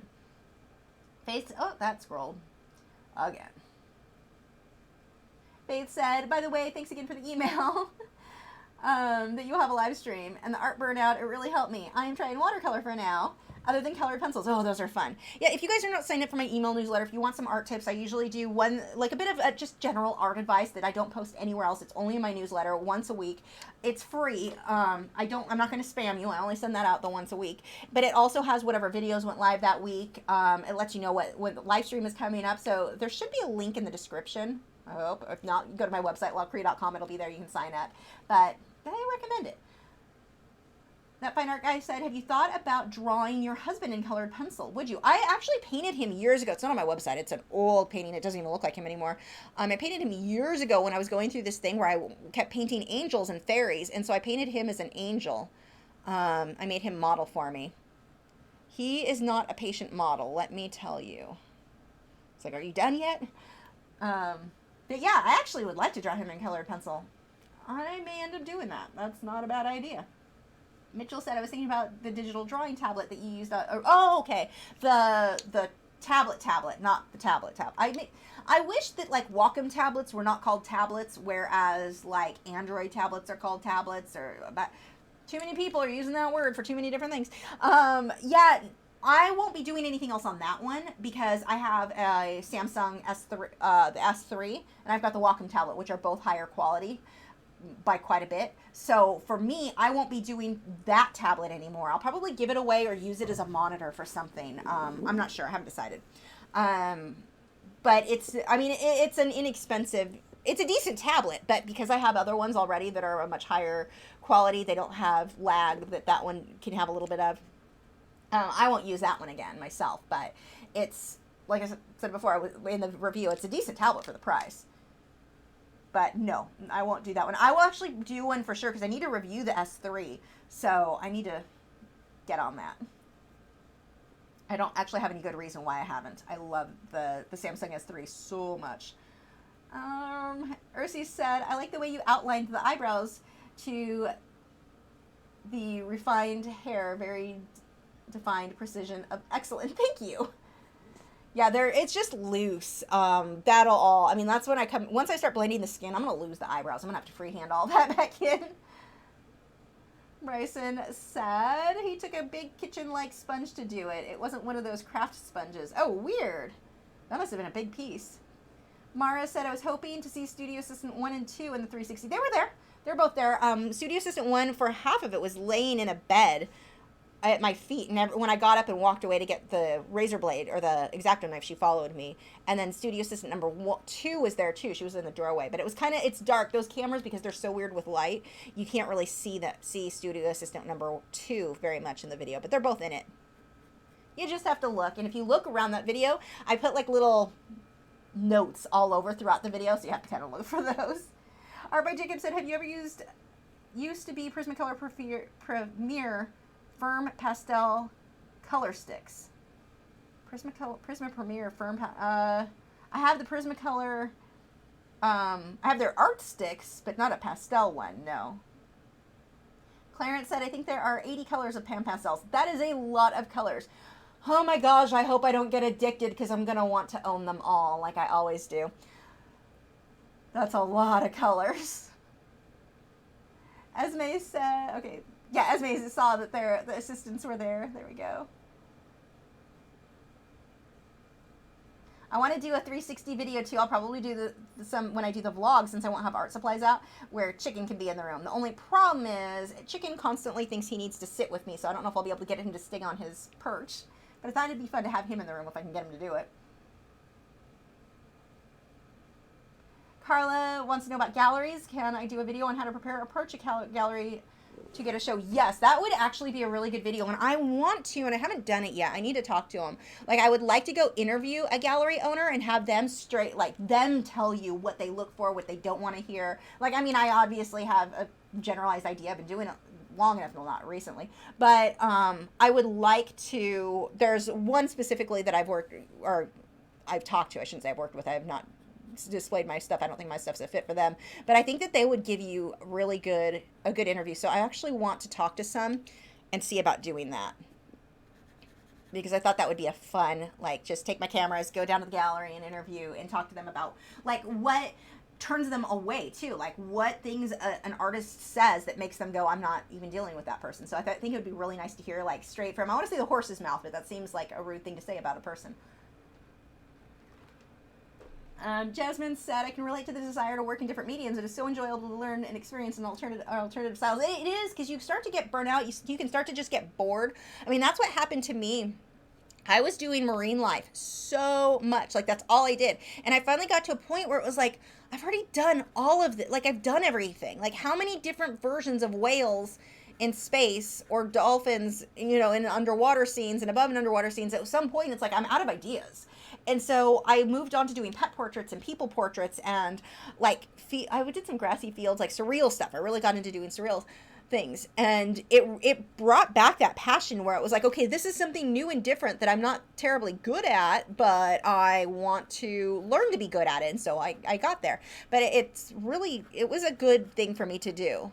And now, I mean, it's not like I had to give up drawing the marine life. I'm back to loving it. I've got tons of ideas that I didn't have then. So it was a really good move for me to try other things. Eric said, do you know how to make skin with only polychromos pencils? I don't have any Prismas, and I only have one white luminance. Yeah. If you look at, I pulled that video down. Which one was it? There's another one where I did a portrait of a little girl. I had a handful of luminance, but it can still be done. You're going to work in light layers. There are plenty of people who only do portraits in colored pencils and do amazing work. So it absolutely can be done. But, I mean, as far as do I know how to make skin with only, I mean, yes, I know how. There's no way I can tell you. That's like somebody saying, well, how do you drive a car? Well, I mean, I can kind of show you, but I can't really tell you because there's too much information. So I can't really tell you more, but yes, it can be done, if that is at all helpful. Rachel said, I'm so excited for your pen pastel video. I would have been so curious because, like you, I don't like my hands dirty. We'll see. Fingers crossed. Unless they get dirty and then they can't touch each other or I'll freak out. Let's see. Caution artists that place it. I feel like I'm so behind. I really need to start a website. What? You don't have a website? Seriously? Nick Edgar, if you are watching, you need to get on this girl about this, because I know you know her. Make her take care of this. Needs a website. I've spent a lot of time honing my art skills and not enough honing my marketing. What website host do you recommend? I personally love, and I have links. If you go to my website at the bottom, I have my affiliate links. If you go to lachri.com, all the way down at the bottom, there's a link to EMWD. They are the ones who host my WordPress site, and then I'm using WordPress. It's a WordPress install. And then I'm using a theme by Elegant Themes, which gives you I love Elegant Themes. I paid, it was like $225 for a lifetime membership with them, and they have tons of themes, tons of tons of stuff, and tons of support if you need help with stuff. They do updates constantly, so you know your theme is not going to be out of date. I love them. I would definitely recommend too, if you're going to use them, if you want to invest in using, there are free themes you can use, but Elegant Themes it has been my favorite by far. I've used a few different themes over the years, but they, I wouldn't recommend doing the like $79, $75 for a year thing, because you're obviously going to want updates the next year if you put the time into the website. I would strongly recommend do the lifetime one. And the cool thing about the lifetime one is you can do several websites, and you have the permission, like you can use that website you've got a license to use it on other websites too. So if you're going to build a website for a friend or family member, you can use the Elegant Themes with it. Like you have the the legal rights to do that with that 200 and whatever dollars. It's an investment, but it is worth it. But like I said, there are plenty of free themes out there. When you can start with a free theme, and then when you get more serious, you can like upgrade that. But EMWD with a WordPress install is what I use for my host. Jenny said, what program to use on the Tab S3? Medibang is what I'm using at the moment. I'm using Art Rage. Mara Black said, I guess I was being anal about your project and totally missed them. Which is funny because the project was the boring part of the thing because you couldn't see what I was doing. Jenny said, we need all the pretty colors. I am with you on that. Esme said, does Chicken interact with Studio Assistant 1 and 2? No. Okay, Studio Assistant 1 is pretty much blind now. I don't think that there would be too much risk because she wouldn't be able to find him and catch him. But Sighthounds have a very high prey drive. And so, like with Studio Assistant number 2, she will not be allowed. If the chickens are out of the cage, she is not in the room. Like, they're not allowed to be together because I have witnessed once in my life, my grandmother's poodles. She had small poodles. We were babysitting them. I think they were on vacation. My grandparents were on vacation at the time. And I was cleaning my parakeet cage outside, and something happened. I don't know if the dogs knocked it over. I forget. I was a kid. But the cage got knocked over while I was cleaning it. The dog, one of her poodles, ate one of my parakeets. I was devastated. I will never put myself through that again, and though they're not allowed in the same room, no. I think it's different if you have certain dogs are fine with birds. Sighthounds, and especially mine, have, well, Studio Assistant number 2 is the worst because she can still see, but no, that prey drive is so high, and it happens so quick. They'll be like, everything's fine, chomp. No, not doing that. That was a really sad story. Faith said, does some frame company handle your artworks, or you buy frames where? I get frames usually from Hobby Lobby, open standard frames, and I was going to say I put them in myself, but no, I don't even do that anymore. I pay them. It's like $1.50 to have them install it if you buy the frame from them. So that's how I do my frames. Unless it's colored pencil or watercolor pencil or something that I have to put behind glass, then I mat it myself, and I just have them put the wire on the back of the frame. But I make the mat myself and do all that myself.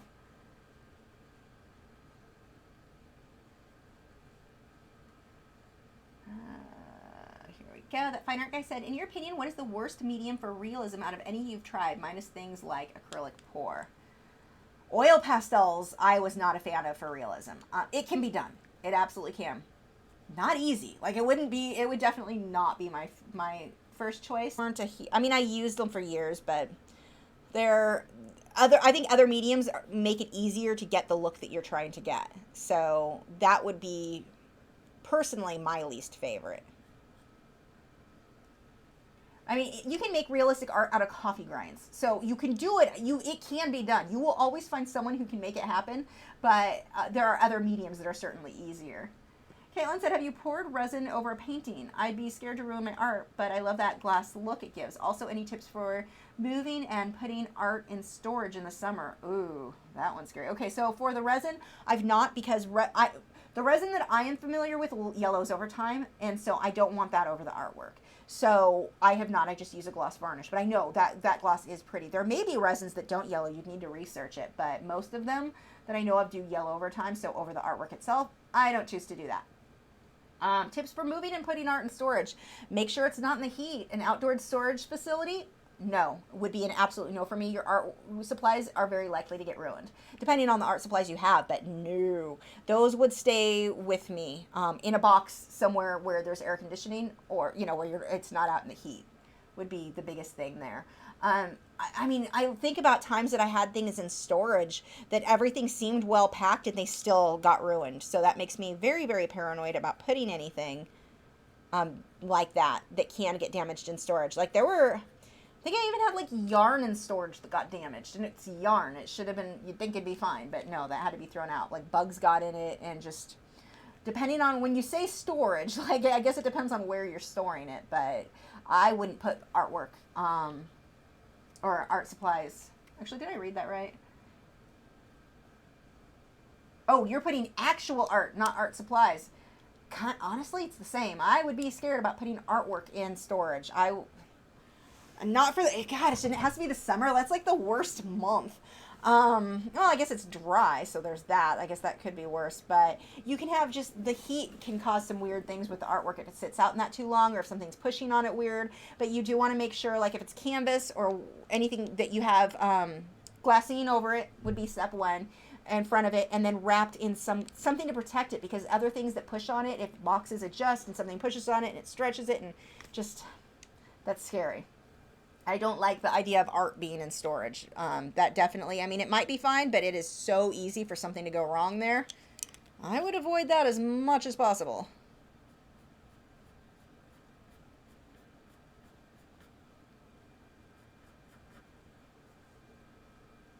Phil said, just wanted to say I love your drawings. Thank you. And your videos are really helpful. Are there any other use for the brush and pencil titanium white powder? Well, you can use it for two things. You can use it for here, like I put a little bit of white and smudged it out, which actually looked better on a smaller thing I did with cherries recently, where I wanted like the brush strokes to show. That one came out really good. Or like you've seen me do, where I mix it with a touch-up texture titanium white mixture and then paint on for highlights. Are the two things that I use them for. Haley said, yeah, I need to make a website too, but lucky for me, I have a computer programming boyfriend, so I'll have an expert helping me, because me and tech don't mix. That's funny. I thought I was caught up on questions, and then a bunch just popped up.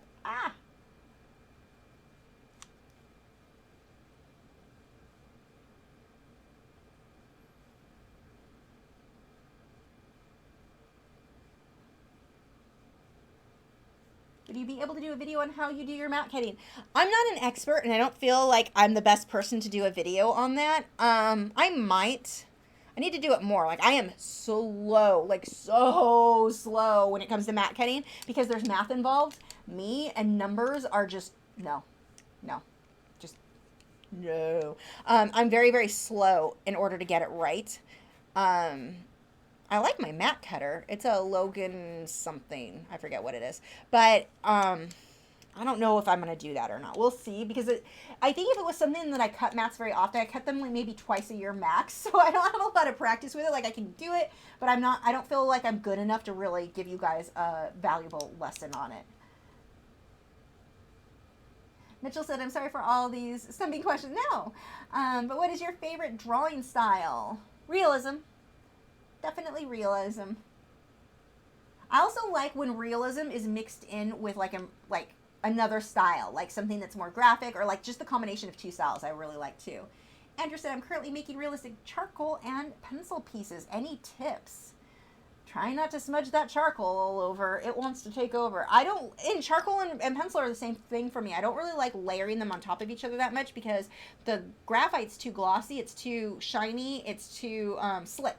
The charcoal wants more tooth, so I don't love the combination there. I've done some pieces where I combine the two, but I try to keep the graphite areas separate from the charcoal areas. Also, this thing, which I need to put in my video description, but this little guy, it's a Giottos, Giottos, patented. That's super helpful. But it's a little air thing, and so when you have air, or the charcoal, especially when you need to get the dust off, you don't want to use your hand. Do not use your hand, you'll smudge things. This is nice because I can just use this little guy and it blows all of that dust off. So this might be a good buy for you. They're like $10, I think, on Amazon.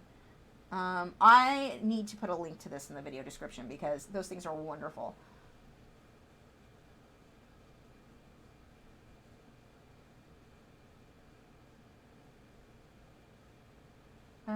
Caution Art isn't place. Thank you so much. I will look into that. I know it's ridiculous. I'm bad with this side of things. Pricing is another thing I need to fix. I've been told I underprice $1 square inch. Yeah, and I've seen your work. You are undercharging by a lot. So here's the thing with prices you've got to keep in mind. I mean, you want to be realistic with what skill level you're at. And we have a tendency, when we're earlier on, we have a tendency to think we're better than we are. Not you specifically. I've seen your work. Your work is amazing. You are ready to charge a lot more.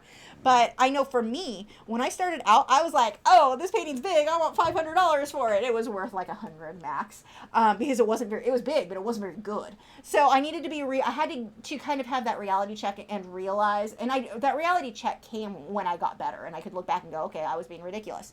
But when you underprice, people also assume the value is not as good. because you're not charging very much. You must not be very good. You don't really know what you're doing. So that it's especially a problem when you're taking commissions and you don't charge very much. People don't take you seriously.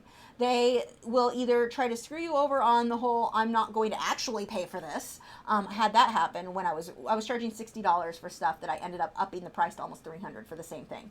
I mean, I was really undercharging. So you're inviting in a different clientele.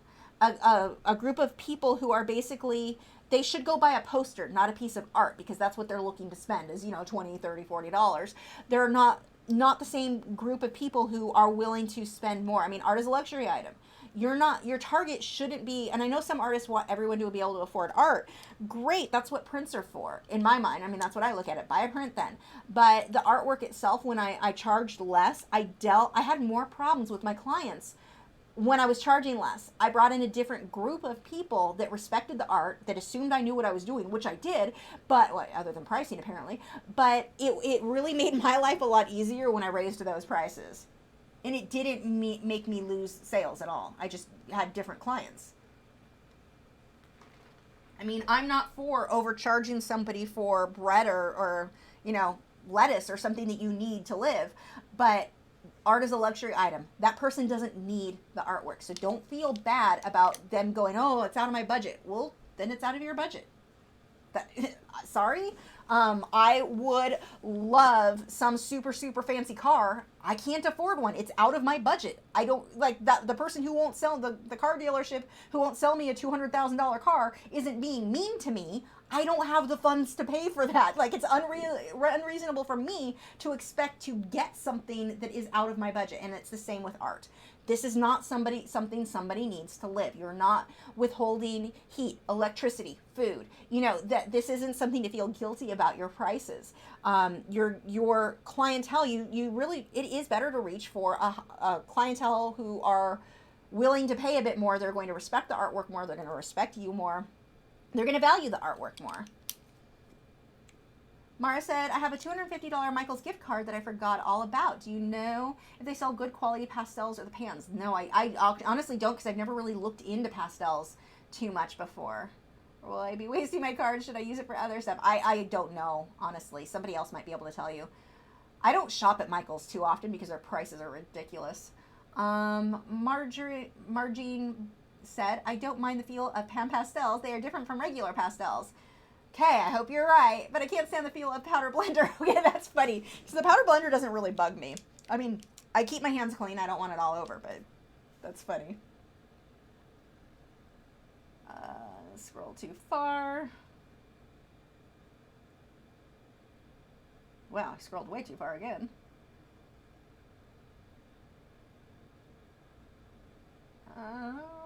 Where did it go? There we go. Okay, that fine art guy. When the temperature goes up during the summer, do you take any special precautions to keep your OMS safe?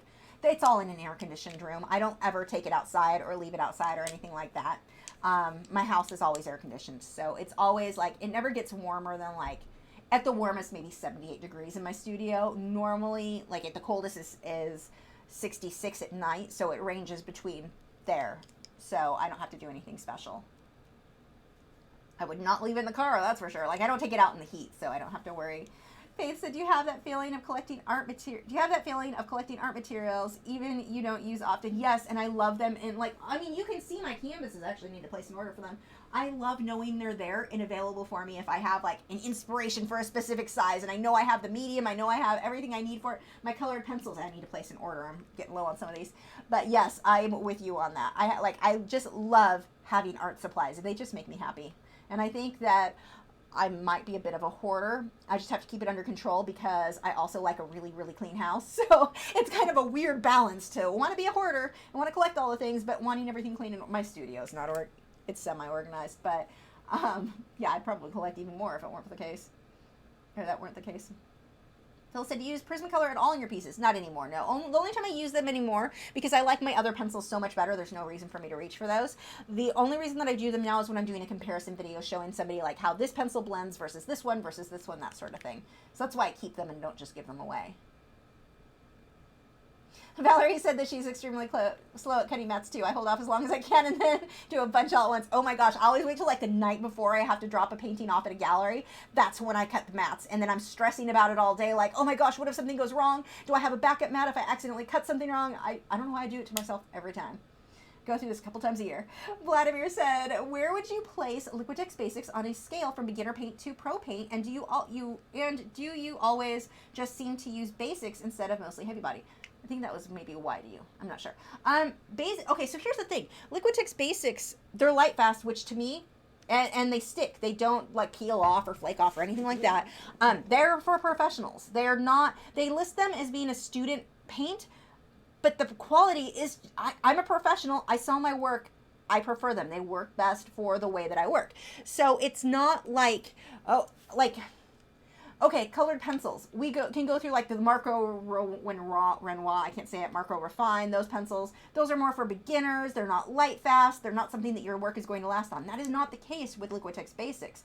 The thing with Liquitex Basics is they're not as highly pigmented. So you have a lot of very translucent colors, which is where some artists don't like that because they want to paint, you know, everything thick and opaque. I don't paint that way. I paint in glazes, so it's more suitable for me, but it's still light fast. It's still going to be as archival as the other paints. I like them better because of that, and because they dry flat or matte, that they work better for the way that all the other things that I do with airbrush and everything else. So yeah, it's not like they're just for beginners. It's convenient that they're inexpensive, or one of the more inexpensive paints, but that's not why I choose them. I choose them because they just genuinely work best for how I work. When SG said, I'm okay with math, but my husband says I'm not allowed to play with sharp objects.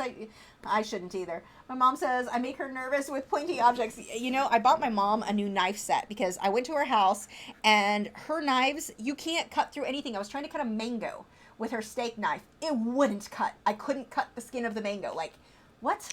It's a mango. But yeah, her knives were horrible. So I bought them for, I think for her birthday, or no, maybe it was Christmas. Bought them a nice knife set. My mom is terrified to use them because they're too sharp and she has a tendency to cut herself. She likes the knives that don't cut anything. I'm like, it can't, of course it can't cut you. It can't cut anything. Just use a butter knife for everything at that point. But it's funny because she still does, she'll hardly use those knives. I ended up buying the same set for myself like a year or two later. I love them so much. But yeah, I have to be careful because my husband doesn't want to touch them because he cut himself really bad last summer with, it was one of those mandolin. He was slicing rutabagas, and I told him before he did it, it's one that you like push it on the slicer thing. I told him, be careful with this. It would be really easy to push too hard and cut your hand. Be very careful if you're going to use this. I've used it and had no problem, but I know, you know, I'm super paranoid about getting cut, so I was more careful. No, it'll be fine. So I go in, he's in there cutting those things. I'm in the bathtub. He knocks on the door. I think I need to go to emergency. I'm like, oh crap. So yeah, he had to go get a bunch of stitches. He went, and this is going to make you cringe, and I'm sorry, but he did that and just sliced it. Ugh, it was terrible. And he still likes to show me the scar just to give me the heebie-jeebies, but it was bad. It was really bad. He is not allowed to play with the sharp knives either, so yeah. Okay, let's see. I don't know why I thought you needed to know that story. Phil said, is there any way you can critique my art? I know you do critique videos, but I was wondering if there's any other way. Nope. I don't have time, honestly, because I get too many people. Like I did for a while where for a fee, I would do the critiques. I don't even have time for that. So it's not even like a money thing. There's no time for me to do that and make my other videos. So no, outside of the critiques, and the critiques will do again, like the live streams, that actually worked out really well, but that will really be the only way for me, unfortunately. You can post over in our art group and ask for people to critique you there. And if you are a member of the art group and someone asks for a critique, please give constructive criticism. Tell them what you liked, tell them what you might improve on if it was yours. Only if someone asks. Do not give critiques if no one specifically says, hey, can you give me advice? But I know I was talking to Lonnie Wolf, who's a member, and she was saying she is like desperate for critiques, but she can't get people to actually, I think people are afraid to like upset people. Some people want the critiques. If they ask for it, please, I would love if you guys could take the time and help each other out with that. Love, how do you like that? I'm like, I don't have time, but you guys can go do it. Mara, there's that squeezy air thing. I love that thing. Scrappy Cat said, I think you should name and paint your blower like a puffer fish. Oh, you know what? I don't think the paint would work because it has to squish. The paint, like when it bends that much, would end up kind of peeling up. But he probably does need a name. I'm with you on that one. Sarah said, can you show us your camera setup for filming tutorials? I think I have. If not, maybe I should do it again. The fact that somebody's asking means it's been too long. Yes, I like that idea.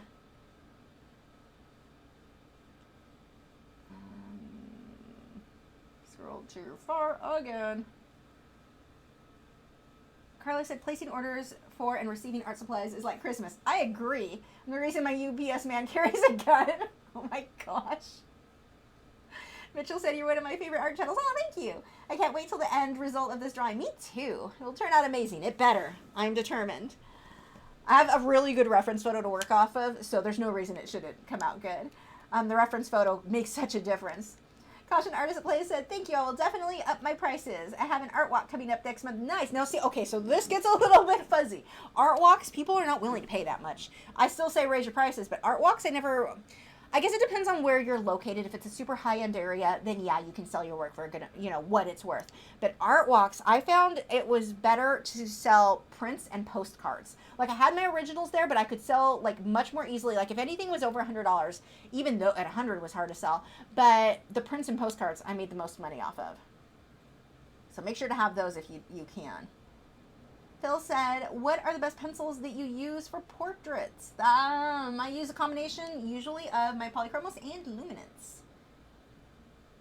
Faith said, even the room is not as organized as other artist rooms. When you are the only one who goes in and out, you know where everything is placed, right? Like mine. Too messy, really. I don't know. I like things to be like super, super organized. And I wish I had like cabinets where I could close, like shove everything in and close the door like my closet. That's a terrifying thing.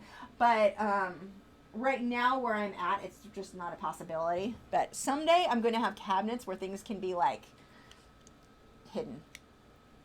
That will make me happy. Vladimir said, for art classes, what is the least and most you would pay for an art class? Because I see many local artists with very different prices for classes and I don't know which are good. Okay. This is hard because it's kind of like finding a doctor. Not all doctors are good. It doesn't matter what they're charging. A great doctor may charge way less than the crappy doctor. You don't know. And it can be the same with the art. So my first thing is find out, you want to see an example of the artist teaching of their artwork.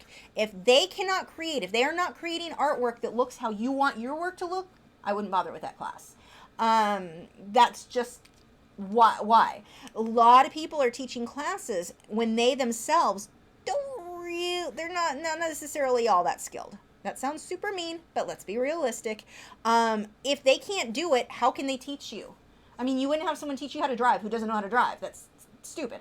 So find out what their work looks like and make sure that it's what you want yours. Don't feel obligated. Like if you see their work, because I've known of people who are like, oh, I feel bad telling them I'm not interested in the class now. But realistically, if you're not interested, it's fine. They'll get over it. The other thing is, just because somebody is good at art doesn't mean they're a good teacher. And this is, you've got to find a nice balance there. So ideally, see if you can have a class that they'll let you sit in on the class and just watch, so you can get an idea of, is this going to be for me? Ask if you can just have a one-day visit for one of their classes. Like, you're not asking to stay for the whole course.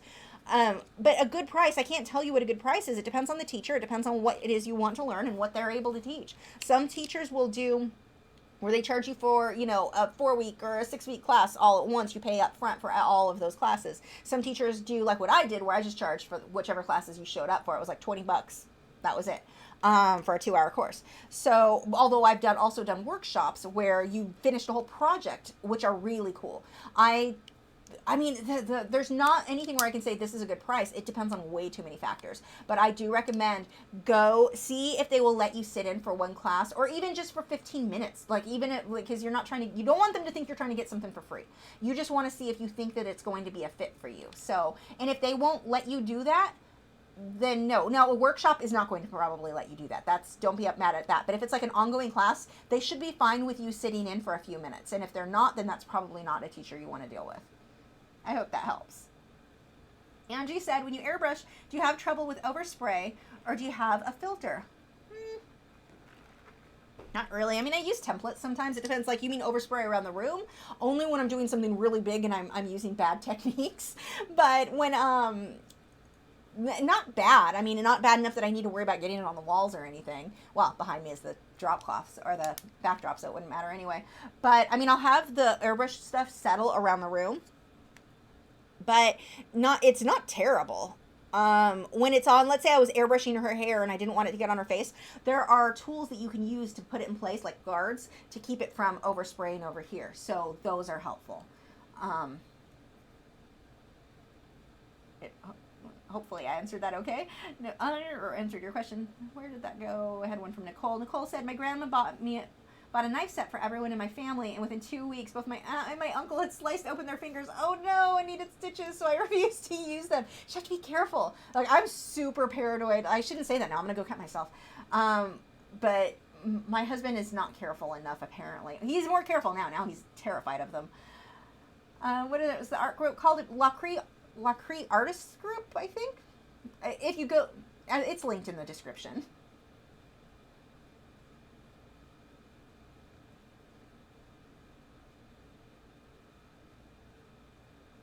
Yeah, Valerie said, if I ask for a critique, I want to hear everything constructive. Drives me nuts when people tell me it looks great. Hubby is the worst. Yeah, the thing, too, you need, like, hopefully it's somebody who can give you constructive criticism and not just, I don't like this. That's what always drives me crazy when someone's like, I don't like it. What don't you like if I ask? Now, I don't personally ask, so don't you guys think I all need a critique from you because I'm not asking. But, like, if somebody asks, give them constructive. Don't just tell them, oh, I don't like it. Well, okay, what would you change? How would you fix it? What would you do differently? That's how, but yeah, a lot of people I think are afraid to do that. Andre Casanova, gosh, you have the best name. I'm so jealous of his name. Jimmy, aka Jimmy, the guy who designed this dress, and he said he's going to buy me a new QT cup. Thank you. I want the extra large. I need the big cup. I just keep washing this one. I just soak it all in the straw too, in bubbles, or in Dawn dishwashing soap. Carla Renee. Oh, and Jimmy, if you get me a new cup, can you just go ahead and bring some green tea, unsweet tea, too? Because, you know, if you're going to get me the cup, you may as well get me the tea. They have really good tea. Let's see. Carla said, regarding painting your air thingy, if you mix acrylic paint with a flexible medium, the paint will give movement. It's how I paint my Chuck Taylors. Interesting. Although I still don't think it's a suitable thing for this, just the way. It's not worth the trouble. I'm okay with him how he is. But he does need a name. Let's see. When SG said, I really do appreciate your patience during the live streams. I've learned so much. That's great to hear. I'm appreciative you guys hang out with me. It's fun. Like, it's so fun to draw and do art because I feel like you guys are in the room with me. Like, I don't feel like I'm sitting in a room by myself drawing, talking to a computer. Like, I really feel like we're all in the same room. It's just fun. I love these.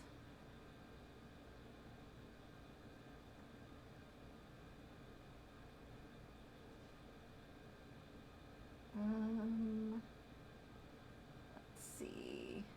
Phil said, I just submitted my request to the group. Cool. Hopefully you answered the questions too, because if the questions aren't answered, we just assume it's a spammer. We don't even accept. I just deleted 4 today.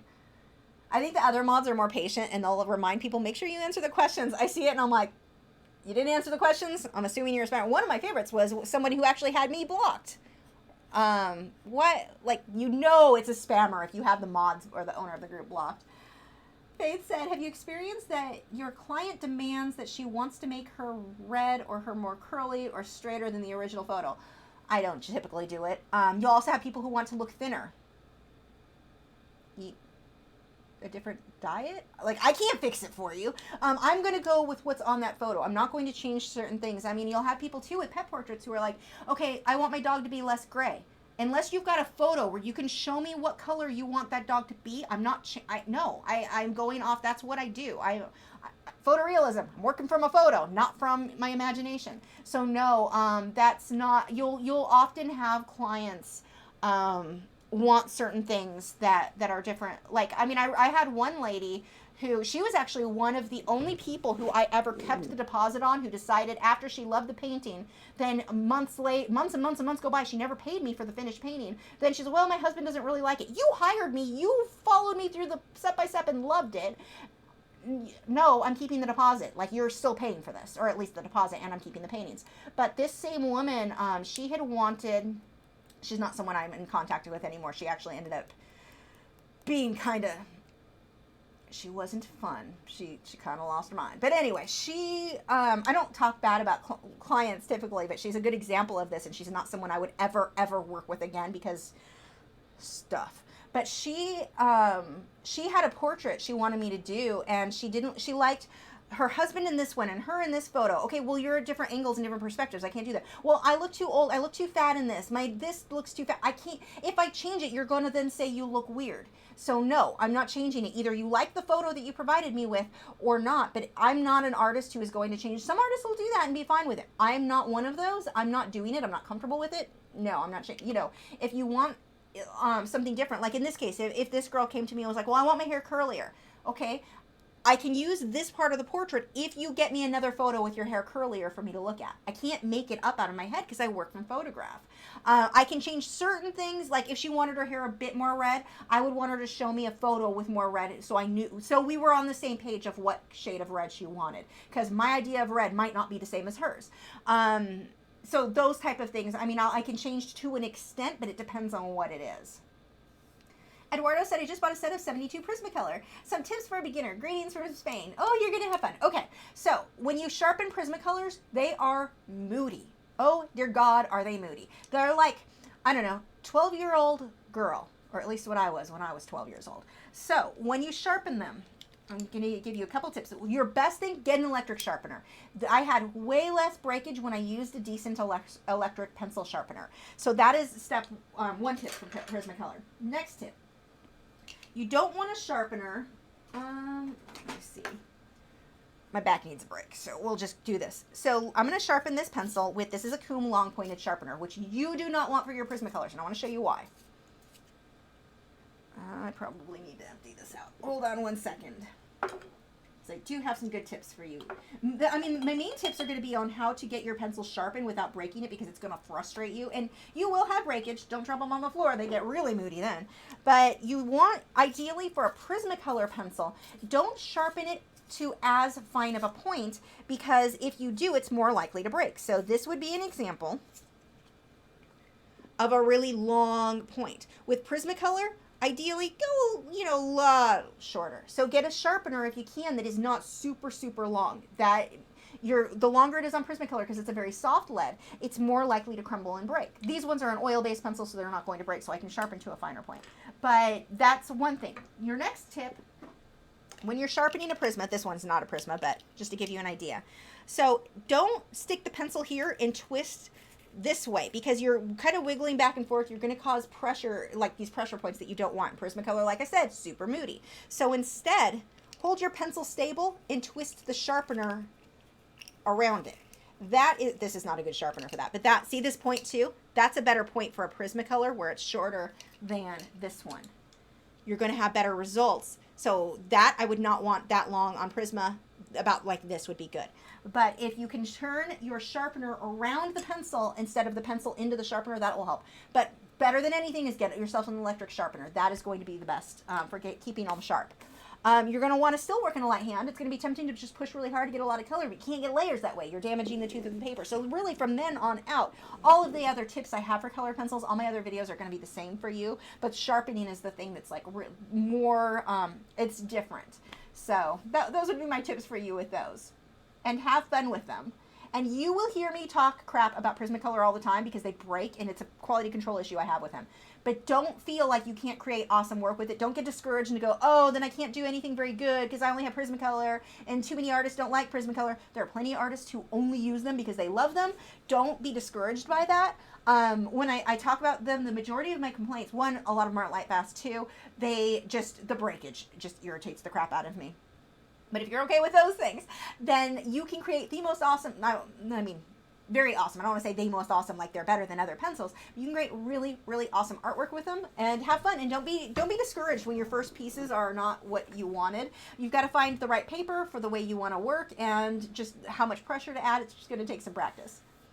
Safira said, how do you decide what to draw when you're not working on any commissions?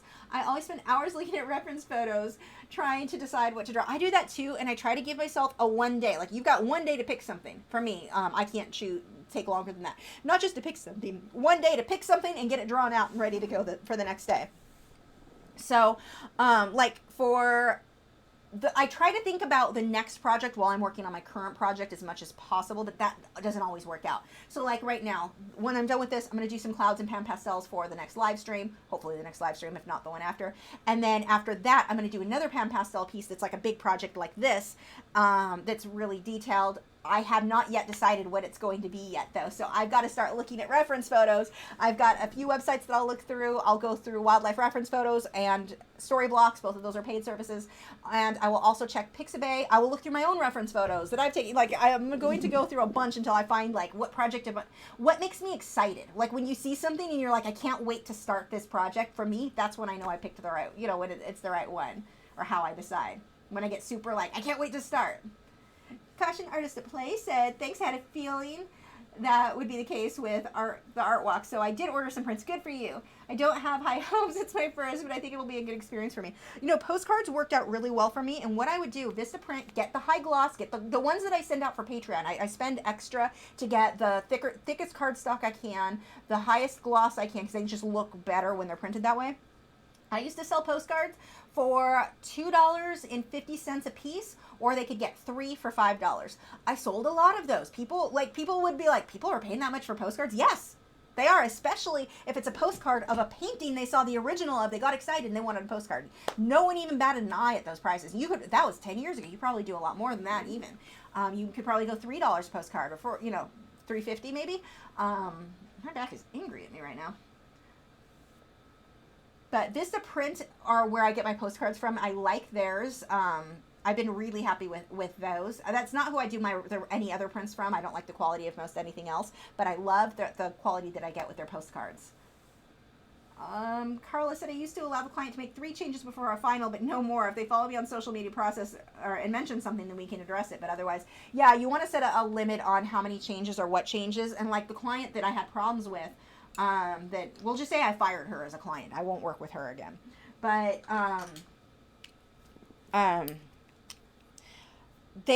with her, I mean, hers was right from the beginning. Before I even started, she wanted changes, and it was like, I had to, straight out, no, I'm not doing that. Either hire me to do the photo you provided me with, or find somebody else, because that's not. And my favorite was, she would say, well, I know you're good enough to do this. She would try to pressure me into doing it. No, this isn't about being good enough. It's about knowing my limitations, and I'm not going to tell you I'm going to do something that I knew her well enough to know she would have not been happy with those changes anyway. So it can get sticky. Oops, and that scrolled too far. I had a question from Mara.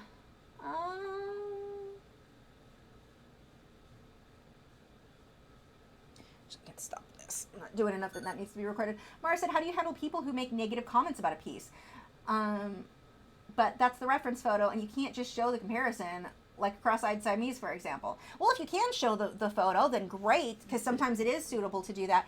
But sometimes the people who make negative comments, obviously it's not the owner of the cat, because that owner would know her cat was cross-eyed. But people who do that sort of thing, sometimes I will tell them, just point out, like, okay, for example, I've had, don't take this bad, whoever's watching, if you were the one who did this. I know someone commented on Twitter. They were complaining about her lower arm. I'll show you. I think you can see here. But that this seemed too small. And for me, I'm like, can you not see her dress is poofed up and rounded up over the arm? Like, I didn't just draw it too small. Like, you've seen my work. Have you ever seen me make a mistake where the arm was just too small? Really? And it's hard, because sometimes I just want to be like, you can't see that that's the clothing? Like, how do you not see that that's what that is? But it can get frustrating sometimes, especially if it's something you're really proud of yourself on, and clearly proud of yourself, and you have someone come in and it's like, this is wrong. I don't like what you should do this different. Or the person who called my artwork disturbing, or the one painting I had done that I was clearly happy about. honestly, if somebody is going to be super, like, okay, commenting that they thought my arm was too thin, they were being nice still. They were actually really nice people. But the people who are just super straight up negative, you're doing this wrong, that's wrong, this is wrong, I block them. I had a girl that I had to block not too long ago, and the funny thing is, look at their art. They're not people who can recognize when something is right or wrong, because they're not recognizing it. Usually the people who are super negative are not recognizing even in their own work where things are inaccurate. So it's kind of funny that they're running around trying to point out where somebody else is inaccurate. It's weird to me, but I have no problem blocking people. If they're going to be rude, like if it's constructive criticism and they're just trying to be nice and helpful, that is one thing. Even if I didn't ask for it. If I didn't ask, I don't want it. But if it's somebody who's just being negative all the time, negative, I don't like this, I don't like that, change this, you should do this, or that, I'll just block you. Like if you're going to be inconsiderate and rude, there's a difference between constructive criticism and somebody just not agreeing with their opinion. That's fine. I leave that. I mean, I don't like it, but whatever.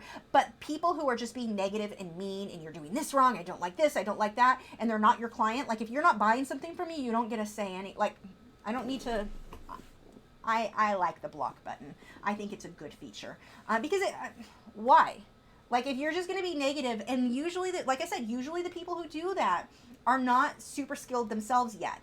And I don't know if it's that I'm going to try to make you feel worse about yourself so I feel better about myself type of situation. I suspect that's largely what it is. But usually, like almost, I can't think of a time that this wasn't the case, but every single time somebody who was just straight out, I don't like this, that's ugly, that's bad, without being constructive, just negative, was somebody who they themselves, I don't want to be, that was going to come out really mean. They are not creating artwork that is skilled enough that they really can, they shouldn't be talking. There's no way to say that without being mean. But that's how I handle it, usually by just blocking. Occasionally I'll tell people, like in this case, like, okay, it's the dress. Like I'm not, maybe because I drew it, I know it's the dress and I wait till it's finished. But normally I don't bother arguing because somebody who is like that, it's not even worth. Every once in a while I'll comment back, but if it's just straight out negativity, I don't usually respond much. Sometimes I'll try to make a joke of it, but the person ends up still misunderstanding. Like what the guy who was commenting on the work was disturbing. I responded back, I'm like, if by disturbing you mean awesome, then I agree. Just like, okay, I'm going to take your being negative and try to make it kind of lighthearted, and we can be cool with each other and just agree to disagree. Oh no, I got a lecture on the definition of disturbing and how he didn't misunderstand. I was just like, oh my God, block. I don't even need you. You don't need to be a part of my life. Faith said, thank you for your opinion. I encountered someone with that demand and I did the right choice, sticking to the reference. Yeah, and I think part of it too is you need to know what you're comfortable doing and what you're able to do. I mean, I know a lady who will take I actually know a couple people who will take the worst reference photos in the world. I would never consider working from them. And they turn it into this amazing piece of art that you're just like, oh my gosh, I can't do that. But I know my limitation that I can't. I know that I'm not going to, or I at least wouldn't be happy with the work that I created with it. But, because with me, I want it to look like my reference. But yeah, knowing your limitations is a big deal. Do I critique my own previous artworks? Absolutely. Like all the time. I'm always looking at stuff. Like I've got them all around my room of stuff that I would definitely do differently. And it's not necessarily that like, oh, I need to go make the change. It's just, I'm going to learn from it and move on and make that change on my next paintings. Morticia said, Prismacolor need a wider angle. Yes, exactly, for the sharpener. I use Faber-Castell double pencil sharpener metal for color and chalk pens and haven't had any problems with breakage. Carla said, I just don't get why Prismacolor US doesn't address their quality control issues when they know about it. Because it's not the main portion of making sure I don't have, I'm scratching my nose. I'm like, I don't have color on my fingers. I'm going to have spots all over my face. But they are owned by, who are they owned by? Oh, crap, I can't think of the name. A big company. Like, they are a small portion of a very large company who makes, like, cleaning supplies and crap. Like, they don't care. This isn't where the majority of their money comes from. They're not an art supplier anymore. They make Prismacolor, but it's not like Derwent cares, because that's what Derwent does. Derwent, that's all they do. They don't also make household cleaning supplies and storage containers and stuff that has nothing to do with art. So there is just a very big difference, I think, there in the fact that, like I said, they're not actually an art supply company. They're a company that makes art supplies, but they're not an art supply company, if that makes sense. Vladimir said, I was just asking because there is a watercolor artist who teaches classes for 150, but when you said you charge 20, I was like, OMG, how? For me, because of the amount of students I would have in a class and the way that I set it up, because it was an ongoing class, that's why. Now, if theirs is $150 for a single class, no, that's ridiculous. $150 for like multiple courses, like check, because that might be the price for 4 classes. It might be the class for a workshop, which is like several days long. Check, because $150 for like 1 2-hour class is obviously, to me, outrageous. Unless they're super, super famous, which probably, if they are, they're probably not teaching or advertising for classes. So chances are that price, look into it, because I'm curious if they're, like if it's a private lesson, they're going to charge more, obviously. If it's, mine was a group class, so I could, you know, have multiple students in the same time. But check into the details on that one, because I bet it's not for like 1 2-hour class. Could be wrong. Caitlin said, I drew my grandma last year. It was identical to her. I spent 2 weeks on it, gave it to her, and she put it in a drawer because she said, I drew every wrinkle and I'm not supposed to. Oh my gosh, that's funny. See, this is why I like drawing people who are older. I'm actually looking forward to me getting even more wrinkles, because I am going to use myself for artwork all the time again. I think wrinkles make the face so interesting, and you can get so much expression that way, and I love them. So I'm, that's funny. But I know not everyone wants to see that. That lady who wanted me to make her thinner said the same thing.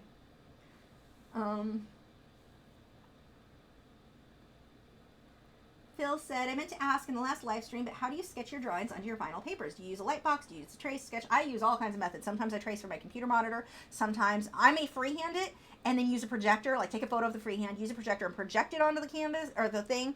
I rarely freehand like directly on the paper because I would have way too many eraser marks. I would draw it onto something else and then use a projector to project it, or tracing and transfer paper to transfer it onto the other image. But I use lots of methods. Mara said, I use the fat side of my dual sharpener and my breaks have gone next to nil now with a good sharp, and I just need to sharpen more often, but who cares? Kenny Ring said, what would you suggest for practice paper on Inktense pencils? Watercolor paper. And what would be top end? I don't practice, so it's hard for me to say.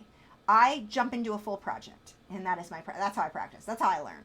So I just did everything with Fabriano, although I don't necessarily recommend them now. The Fabriano Artistic Electro White Hot Press 140-pound watercolor. Now I'm really a big fan of the arches.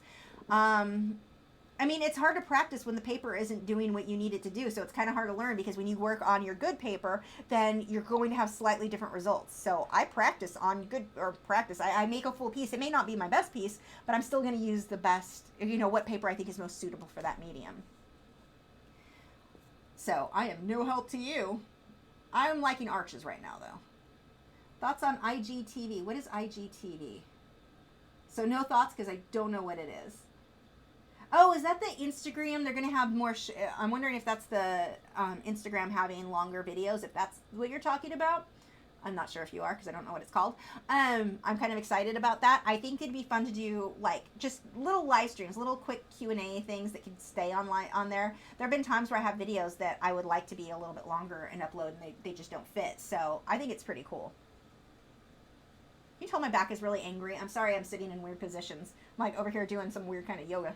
Carla said, when doing prints of originals to sell, should I use a specific type of white finish paper? Okay, so I don't print myself at all, because the quality, it's not ever as good as having a printer do it. So I use, I just have it done through Fine Art America, so I can't tell you there. I don't have a printer good enough to do that.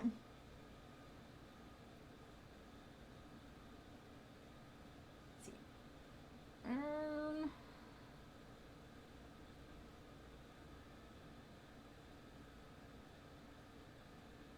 I may have just skipped a bunch of questions, but there's a few more, so I'm sorry if I skipped yours.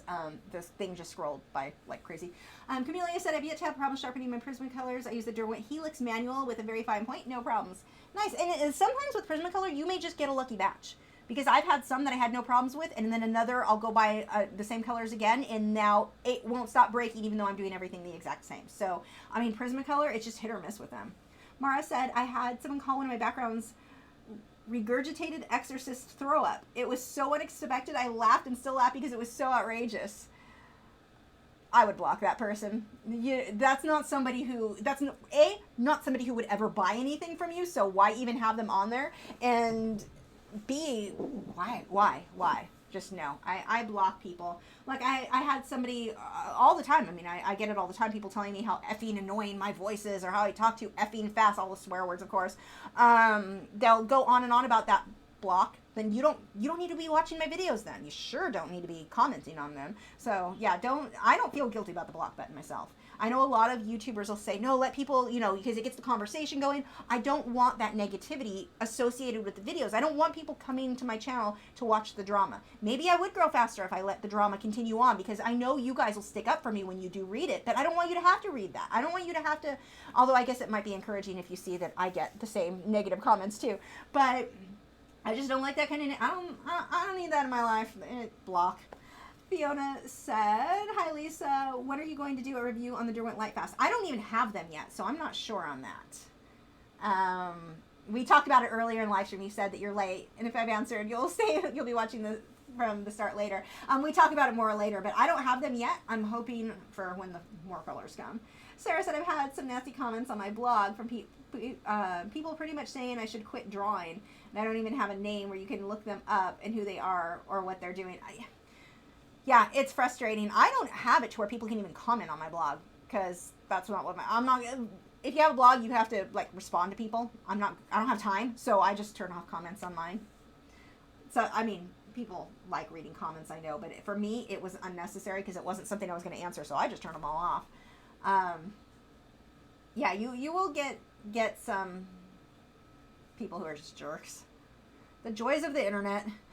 And people will say, well, you're putting yourself out there, so you have to, like, I get this a lot. Well, you're on YouTube, so you have to expect it. I expect it, but I also don't accept it. Like, I don't accept somebody who is going to talk to me like that. If you're going to talk to me like that, then bye. Go away. Don't need you. So it's not, yeah, I expect it to happen. I get that. I'm putting my art out there, but that doesn't mean that I'm going to allow someone to continuously speak like that to me. Like, why? Why would I? So that's just me. I have no tolerance for people being disrespectful like that. Melody said, question, Lisa, when are you going to have your next Patreon live stream, and do you know what medium you will be doing next? I do know it will, well, okay, I know part of your question. When? I don't. I want to get this done.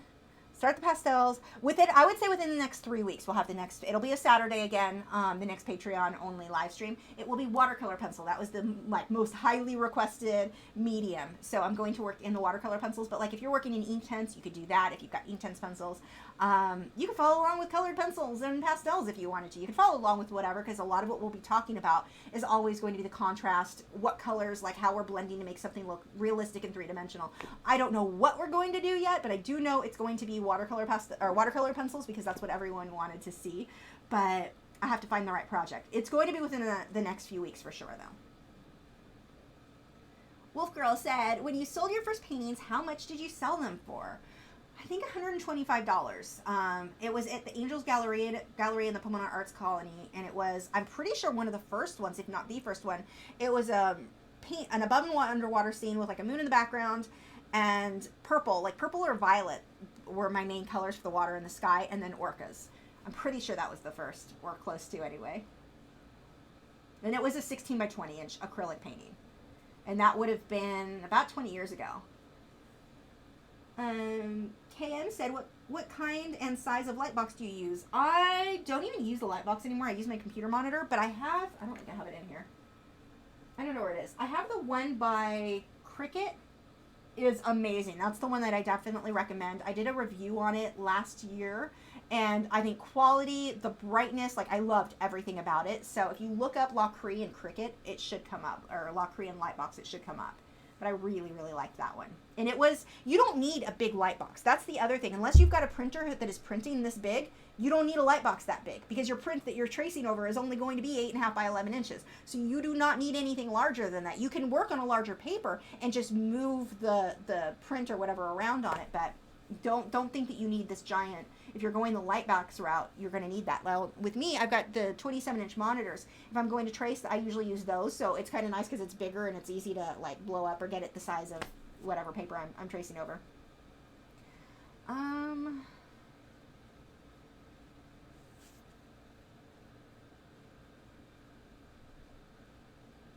It went too far again. There we go. Oh, thank you, Faith. Blue said, you are correct. IGTV is Instagram videos, but there might be monetization. That will be interesting. I'm glad for any kind of competition to YouTube. And Instagram, I do like Instagram, but the thing that I'm not trusting is their Facebook. It's owned by Facebook, and I do not like Facebook's business model. So I will use it, but I also don't have high hopes for it long term because it's, again, Facebook, they're like, yay, monetize, but the way Facebook in the past has been is, oh, but pay us if you want your viewers to see it. And I'm not... We'll see. I mean, I will definitely use it. I'll definitely give it a shot, but I don't have a lot of trust of how Facebook handles things and their business practices.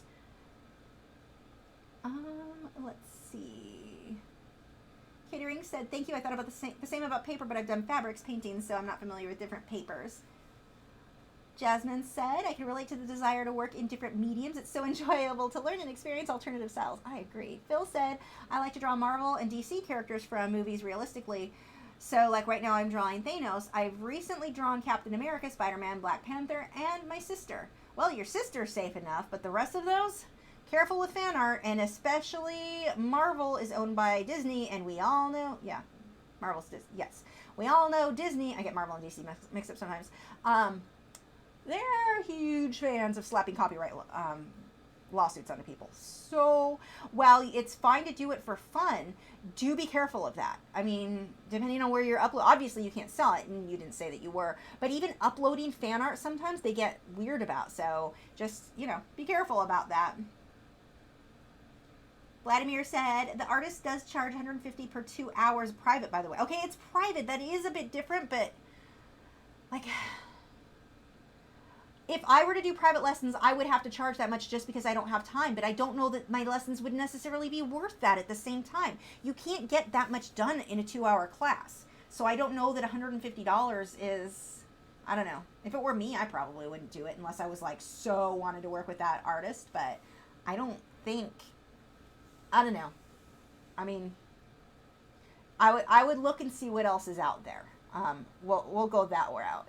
Because that is, in a private lesson, like, yeah, it's a private lesson, but half of the class, it's not like they're going to be talking to you the whole lesson. They're probably going to be sitting there bored going, okay, waiting for you to shade something in that's going to take 20 or 30 minutes. That's why group classes, depending on who the teacher is, a group class can cost a lot less and be just as beneficial because you're still going to get one-on-one attention if it's not too, less than 10 students. I would say like 5 students or something like that. You will get plenty of one-on-one attention, but you're not going to pay as much because like while you're working on filling this in, they can be helping someone else who had the question. And then by the time you have a question about the next step, they can come help you. So they can help more people at once, and that brings the price down. I would look and see if you've got anything else, because that is a lot of money. Unless you've got, a lot of expendable income, that is a lot of money. That fine art guy said, I like the speed at which you talk. Thank you. I find myself speeding up other art YouTubers. I do that. I do that with all kinds of YouTube videos, because if someone talks slow, my brain is too far away and it starts wandering about, thinking about other things, and I have no idea what that person was just saying. So I have to do that too. Am I getting close to caught up? Okay, we've got Vladimir said also she isn't a very well-known artist. She's probably being... If I had to guess, I would say she might be being a little bit unreasonable. Like, she might know she needs to make this much money in order to do this as a living, but she might not be ready for it yet. I don't know.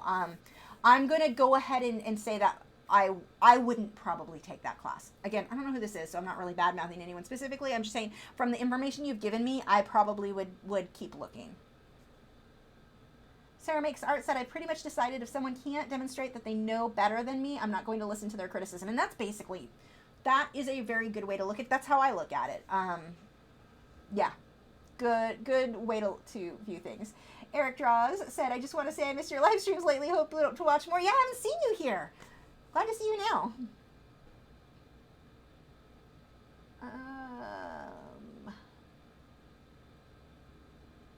Answer a couple more. Faith said, have you tried to paint directly on a t-shirt or any cloth?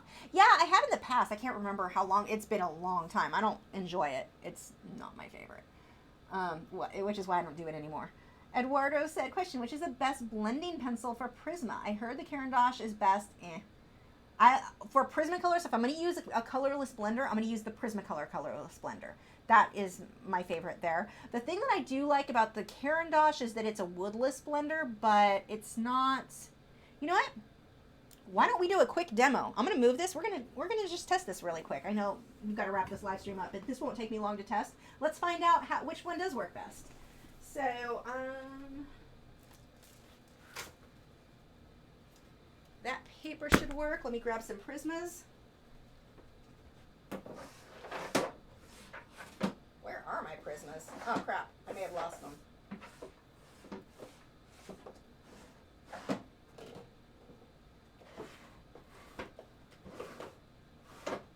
Huh. I genuinely do not, okay, we'll use these Prismas. I don't know where my other Prismas are. I'm weird.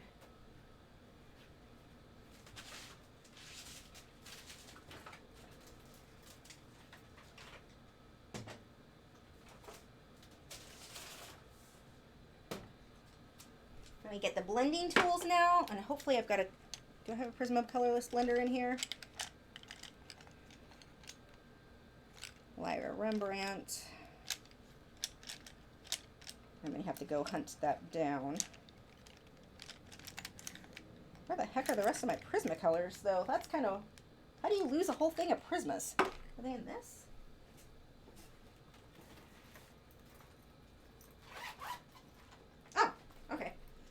They're in my old thing. Okay, I still need the Caran d'Ache blender.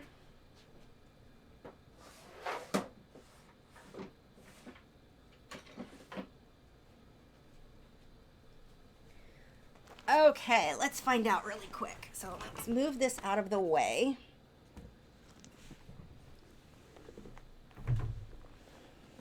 And I'm just going to do this little sample on the Strathmore drawing paper. Now, if you are looking for kind of an inexpensive paper just to practice on, I really do like this paper. They have this one and then the one with the brown label. The problem is it's only 80 pounds, so it's too lightweight for me to do for most of my work, but like that I'm going to sell. But I do like the tooth of the paper is actually very, very nice to work on. It's one of my favorite as far as that goes. So hopefully I've got a colorless blender hiding in here somewhere. If not, I've got one other place I can look. I know I've got my Caran d'Ache one. I haven't used these in so long. I don't remember where everything is. Honestly, I don't even remember putting them in this. This was my old holder for them. I used to keep them in the wooden boxes. Okay. Really? None? I used to have woodless, or those blenders everywhere, but I don't use them anymore, so now I don't know where I kept them. Oh wait, is that one? Yes, I found one. Okay. So we can test this. Let's just go with blue into dark blue. I'll take these two pencils and there we go. I mean, I don't I don't blend with the colorless blender anymore at all because it's too much pressure. It hurts my hand. Tea just squirted out of my mouth onto my laptop. Classy. But, oh crap, I forgot to put the trash can out. I just remembered when I heard the people picking up trash. Anyway, hold on one second. Okay, making sure my husband's not home and the door, he would be locked out if he were. So. Just making sure that's not what I was hearing out there. These pencils should be sharpened. This is going to be too fine. If this doesn't break, I will be amazed because that's too sharp for what I would recommend on a Prismacolor. So if it breaks, it's my own fault at that point. But I don't like the colorless blenders that much because it definitely puts too much pressure on my hands. So it's not a good way for me. I still do OMS even if I were working with Prismacolor. But let's see how.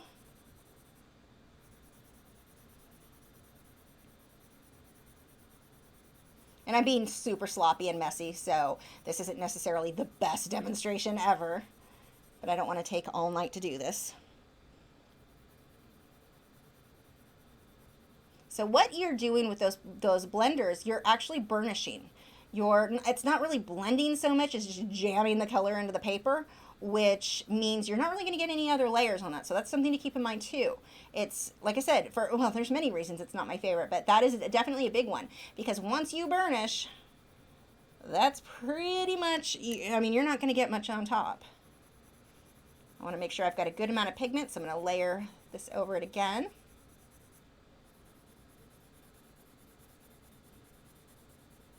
Look at them being good and not breaking. See, it's because I talked so much crap about them today. They're like, no, we'll behave. We'll be good.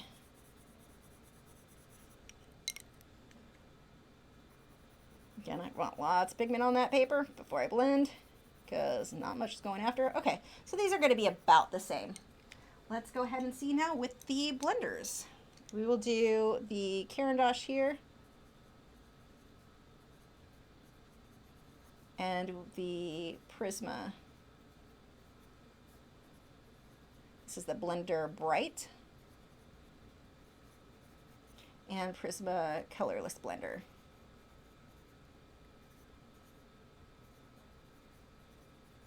Okay, I think I forgot the E in there. Let's sharpen that. So the thing that I'm liking about the Blender Bright is that it's a woodless. I mean, you get a lot of coverage with that easily. Prismacolor, you're back to dealing with their bad wood casings. There's color on that. So let's go over that. So I'm going to actually add pressure to this. Oh, that blends better than I remembered it blending on. Did I never try it on Prismacolor then?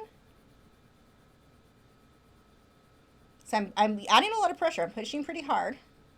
It's a little like, some of this kind of gunks up. And I don't remember if the Prisma did that.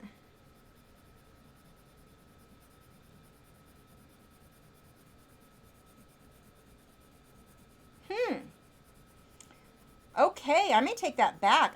Okay, the thing that I like about the Blender Bright is that it looks smoother. But it kind of gunks up, and it's almost lifting some of that color up. Like if I push, see how it's like lifting. Is it lifting or is it just leaving a white on it? No, that's lifting color off where the Prisma Blender isn't. So it's kind of interesting. Like as I add the Prismacolor blender, it's not lifting any of this. Where here, it started to lighten it up. It's lifting some of that pigment off. So if you don't push as hard, it would be suitable. But I mean, when I used to use colorless blenders, I usually used the Prismacolor. But I do think the Caran d'Ache one looks like it's blending smoother. It's just that if you keep blending and blending, you have to be careful because it is like it's lifting, which is kind of interesting. But it gave me a smooth, before that happened, it looked like it was smoother. So that might be more suitable than I remembered it being. So let me answer a couple more questions. Hopefully that helps. Mara said, have you ever had someone ask you a question about your art that's made you do a 180 about the piece, but in a good way, and turned you to experiment with another medium? That's a big question. Never asked me a question about your art that's made you do a 180 about the piece. I don't know if I understand the question, and I'm also really tired now by the end of the live stream, so I'm going to say no, but maybe, like, watch, like 2 hours are going to go by, and that question's going to pop in my head again. I'm going to go, oh, that's what she meant. I have an answer. I can't think of one right now. I may have just skipped a bunch, and I'm sorry if I did. Saphira said, sorry for all the questions. No, I'm glad for you to be here to ask questions. I'm full of them. Good. Where do you get your reference photos? I get them from either Pixabay, pixabay.com, wildlifereferencephotos.com. That one is paid. Pixabay is free. I have some from Jason Morgan. I have some Storyblocks, which is the old graphic stock that you've seen me do videos on. I get a lot from them. Well, a medium amount from them. And I take a lot of photos myself. Mara Black said, isn't it hilarious we talk about our art supplies like they're sentient beings? Wait, they're not? No one told me. Let's see. Rose said, what is the largest piece you've ever done? Have you ever worked on an unstretched canvas? I once worked on a 5 foot by 3 foot canvas. It was fun but difficult. Canvas, I would say, gosh, what size? Well, I've got some on my wall right now. That one's a 36 by 48 inch. I've worked larger on canvas, and I can't remember the size off the top of my head, but I also did a bunch of murals. I mean, the murals are bigger, but I did hundreds and hundreds and hundreds of square feet. It was actually in the thousands, I believe. I don't know. It was an insane amount for the backgrounds for the LA County Fair for their displays for, what year was that, 2000? I don't remember. I was one of 2 artists that led a bunch of other artists and like instructed everyone as we worked. That was a lot of work. Carla said, do you have any tips for blending while painting on black matte board? I've never painted on that, so I'm going to say no. I've literally tried every published tip with no luck.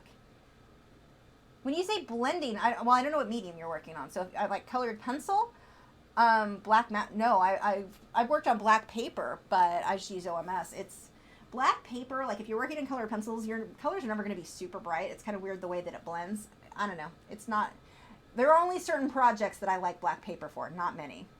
Like you have to find the right reference photo to really make that work good.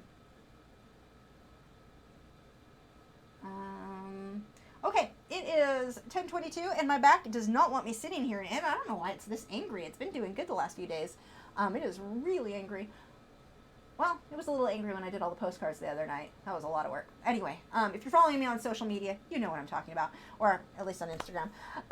Thank you guys so much for joining. Thank you again to the mods, Joseph and Valerie. They help so much. Make sure to check out their that didn't come out right at all. Check out their channels and subscribe. They are listed below in the video description. They've got some really, really cool art channels. You're going to want to see them. Carla said, yeah, colored pencil can't get one color to blend with the other. The black paper is too dark. When you're working in colored pencil, you need the white of the paper to brighten things up. If you're working up against black, you can't your colors aren't going to be bright. I mean, you can get it to look, that doesn't mean cool artwork can't be done, but when you're going for something super, super realistic, you probably don't want black paper. It gives you a cool look, but it's probably the reason that you're having those problems. Most of the artwork that you see people posting about colored pencil on black paper, the majority of them, when you see that work in person, it does not look like what it looks like on the internet. Whether it be that the computer monitor changed it, or their camera changed, or maybe they actually edited it differently, but it tends to look like it's higher contrast and the colors are better blended on the internet when you see it than when you see those works in person. It's just the nature of black paper. Let's see. So yes, thank you again, and I am going to go, I think I'm going to go lay on the studio floor and see if that helps my back. It probably will make it worse, but I don't know. Right now it's super angry. Thank you again for joining, and next week, I'm hoping next week will be pan pastels, some clouds. If not, it'll be, hopefully. I need to finish this first. If I can get this done, that's what we'll be doing. Otherwise, it'll be the following week. Thanks again for joining, and yay, bye.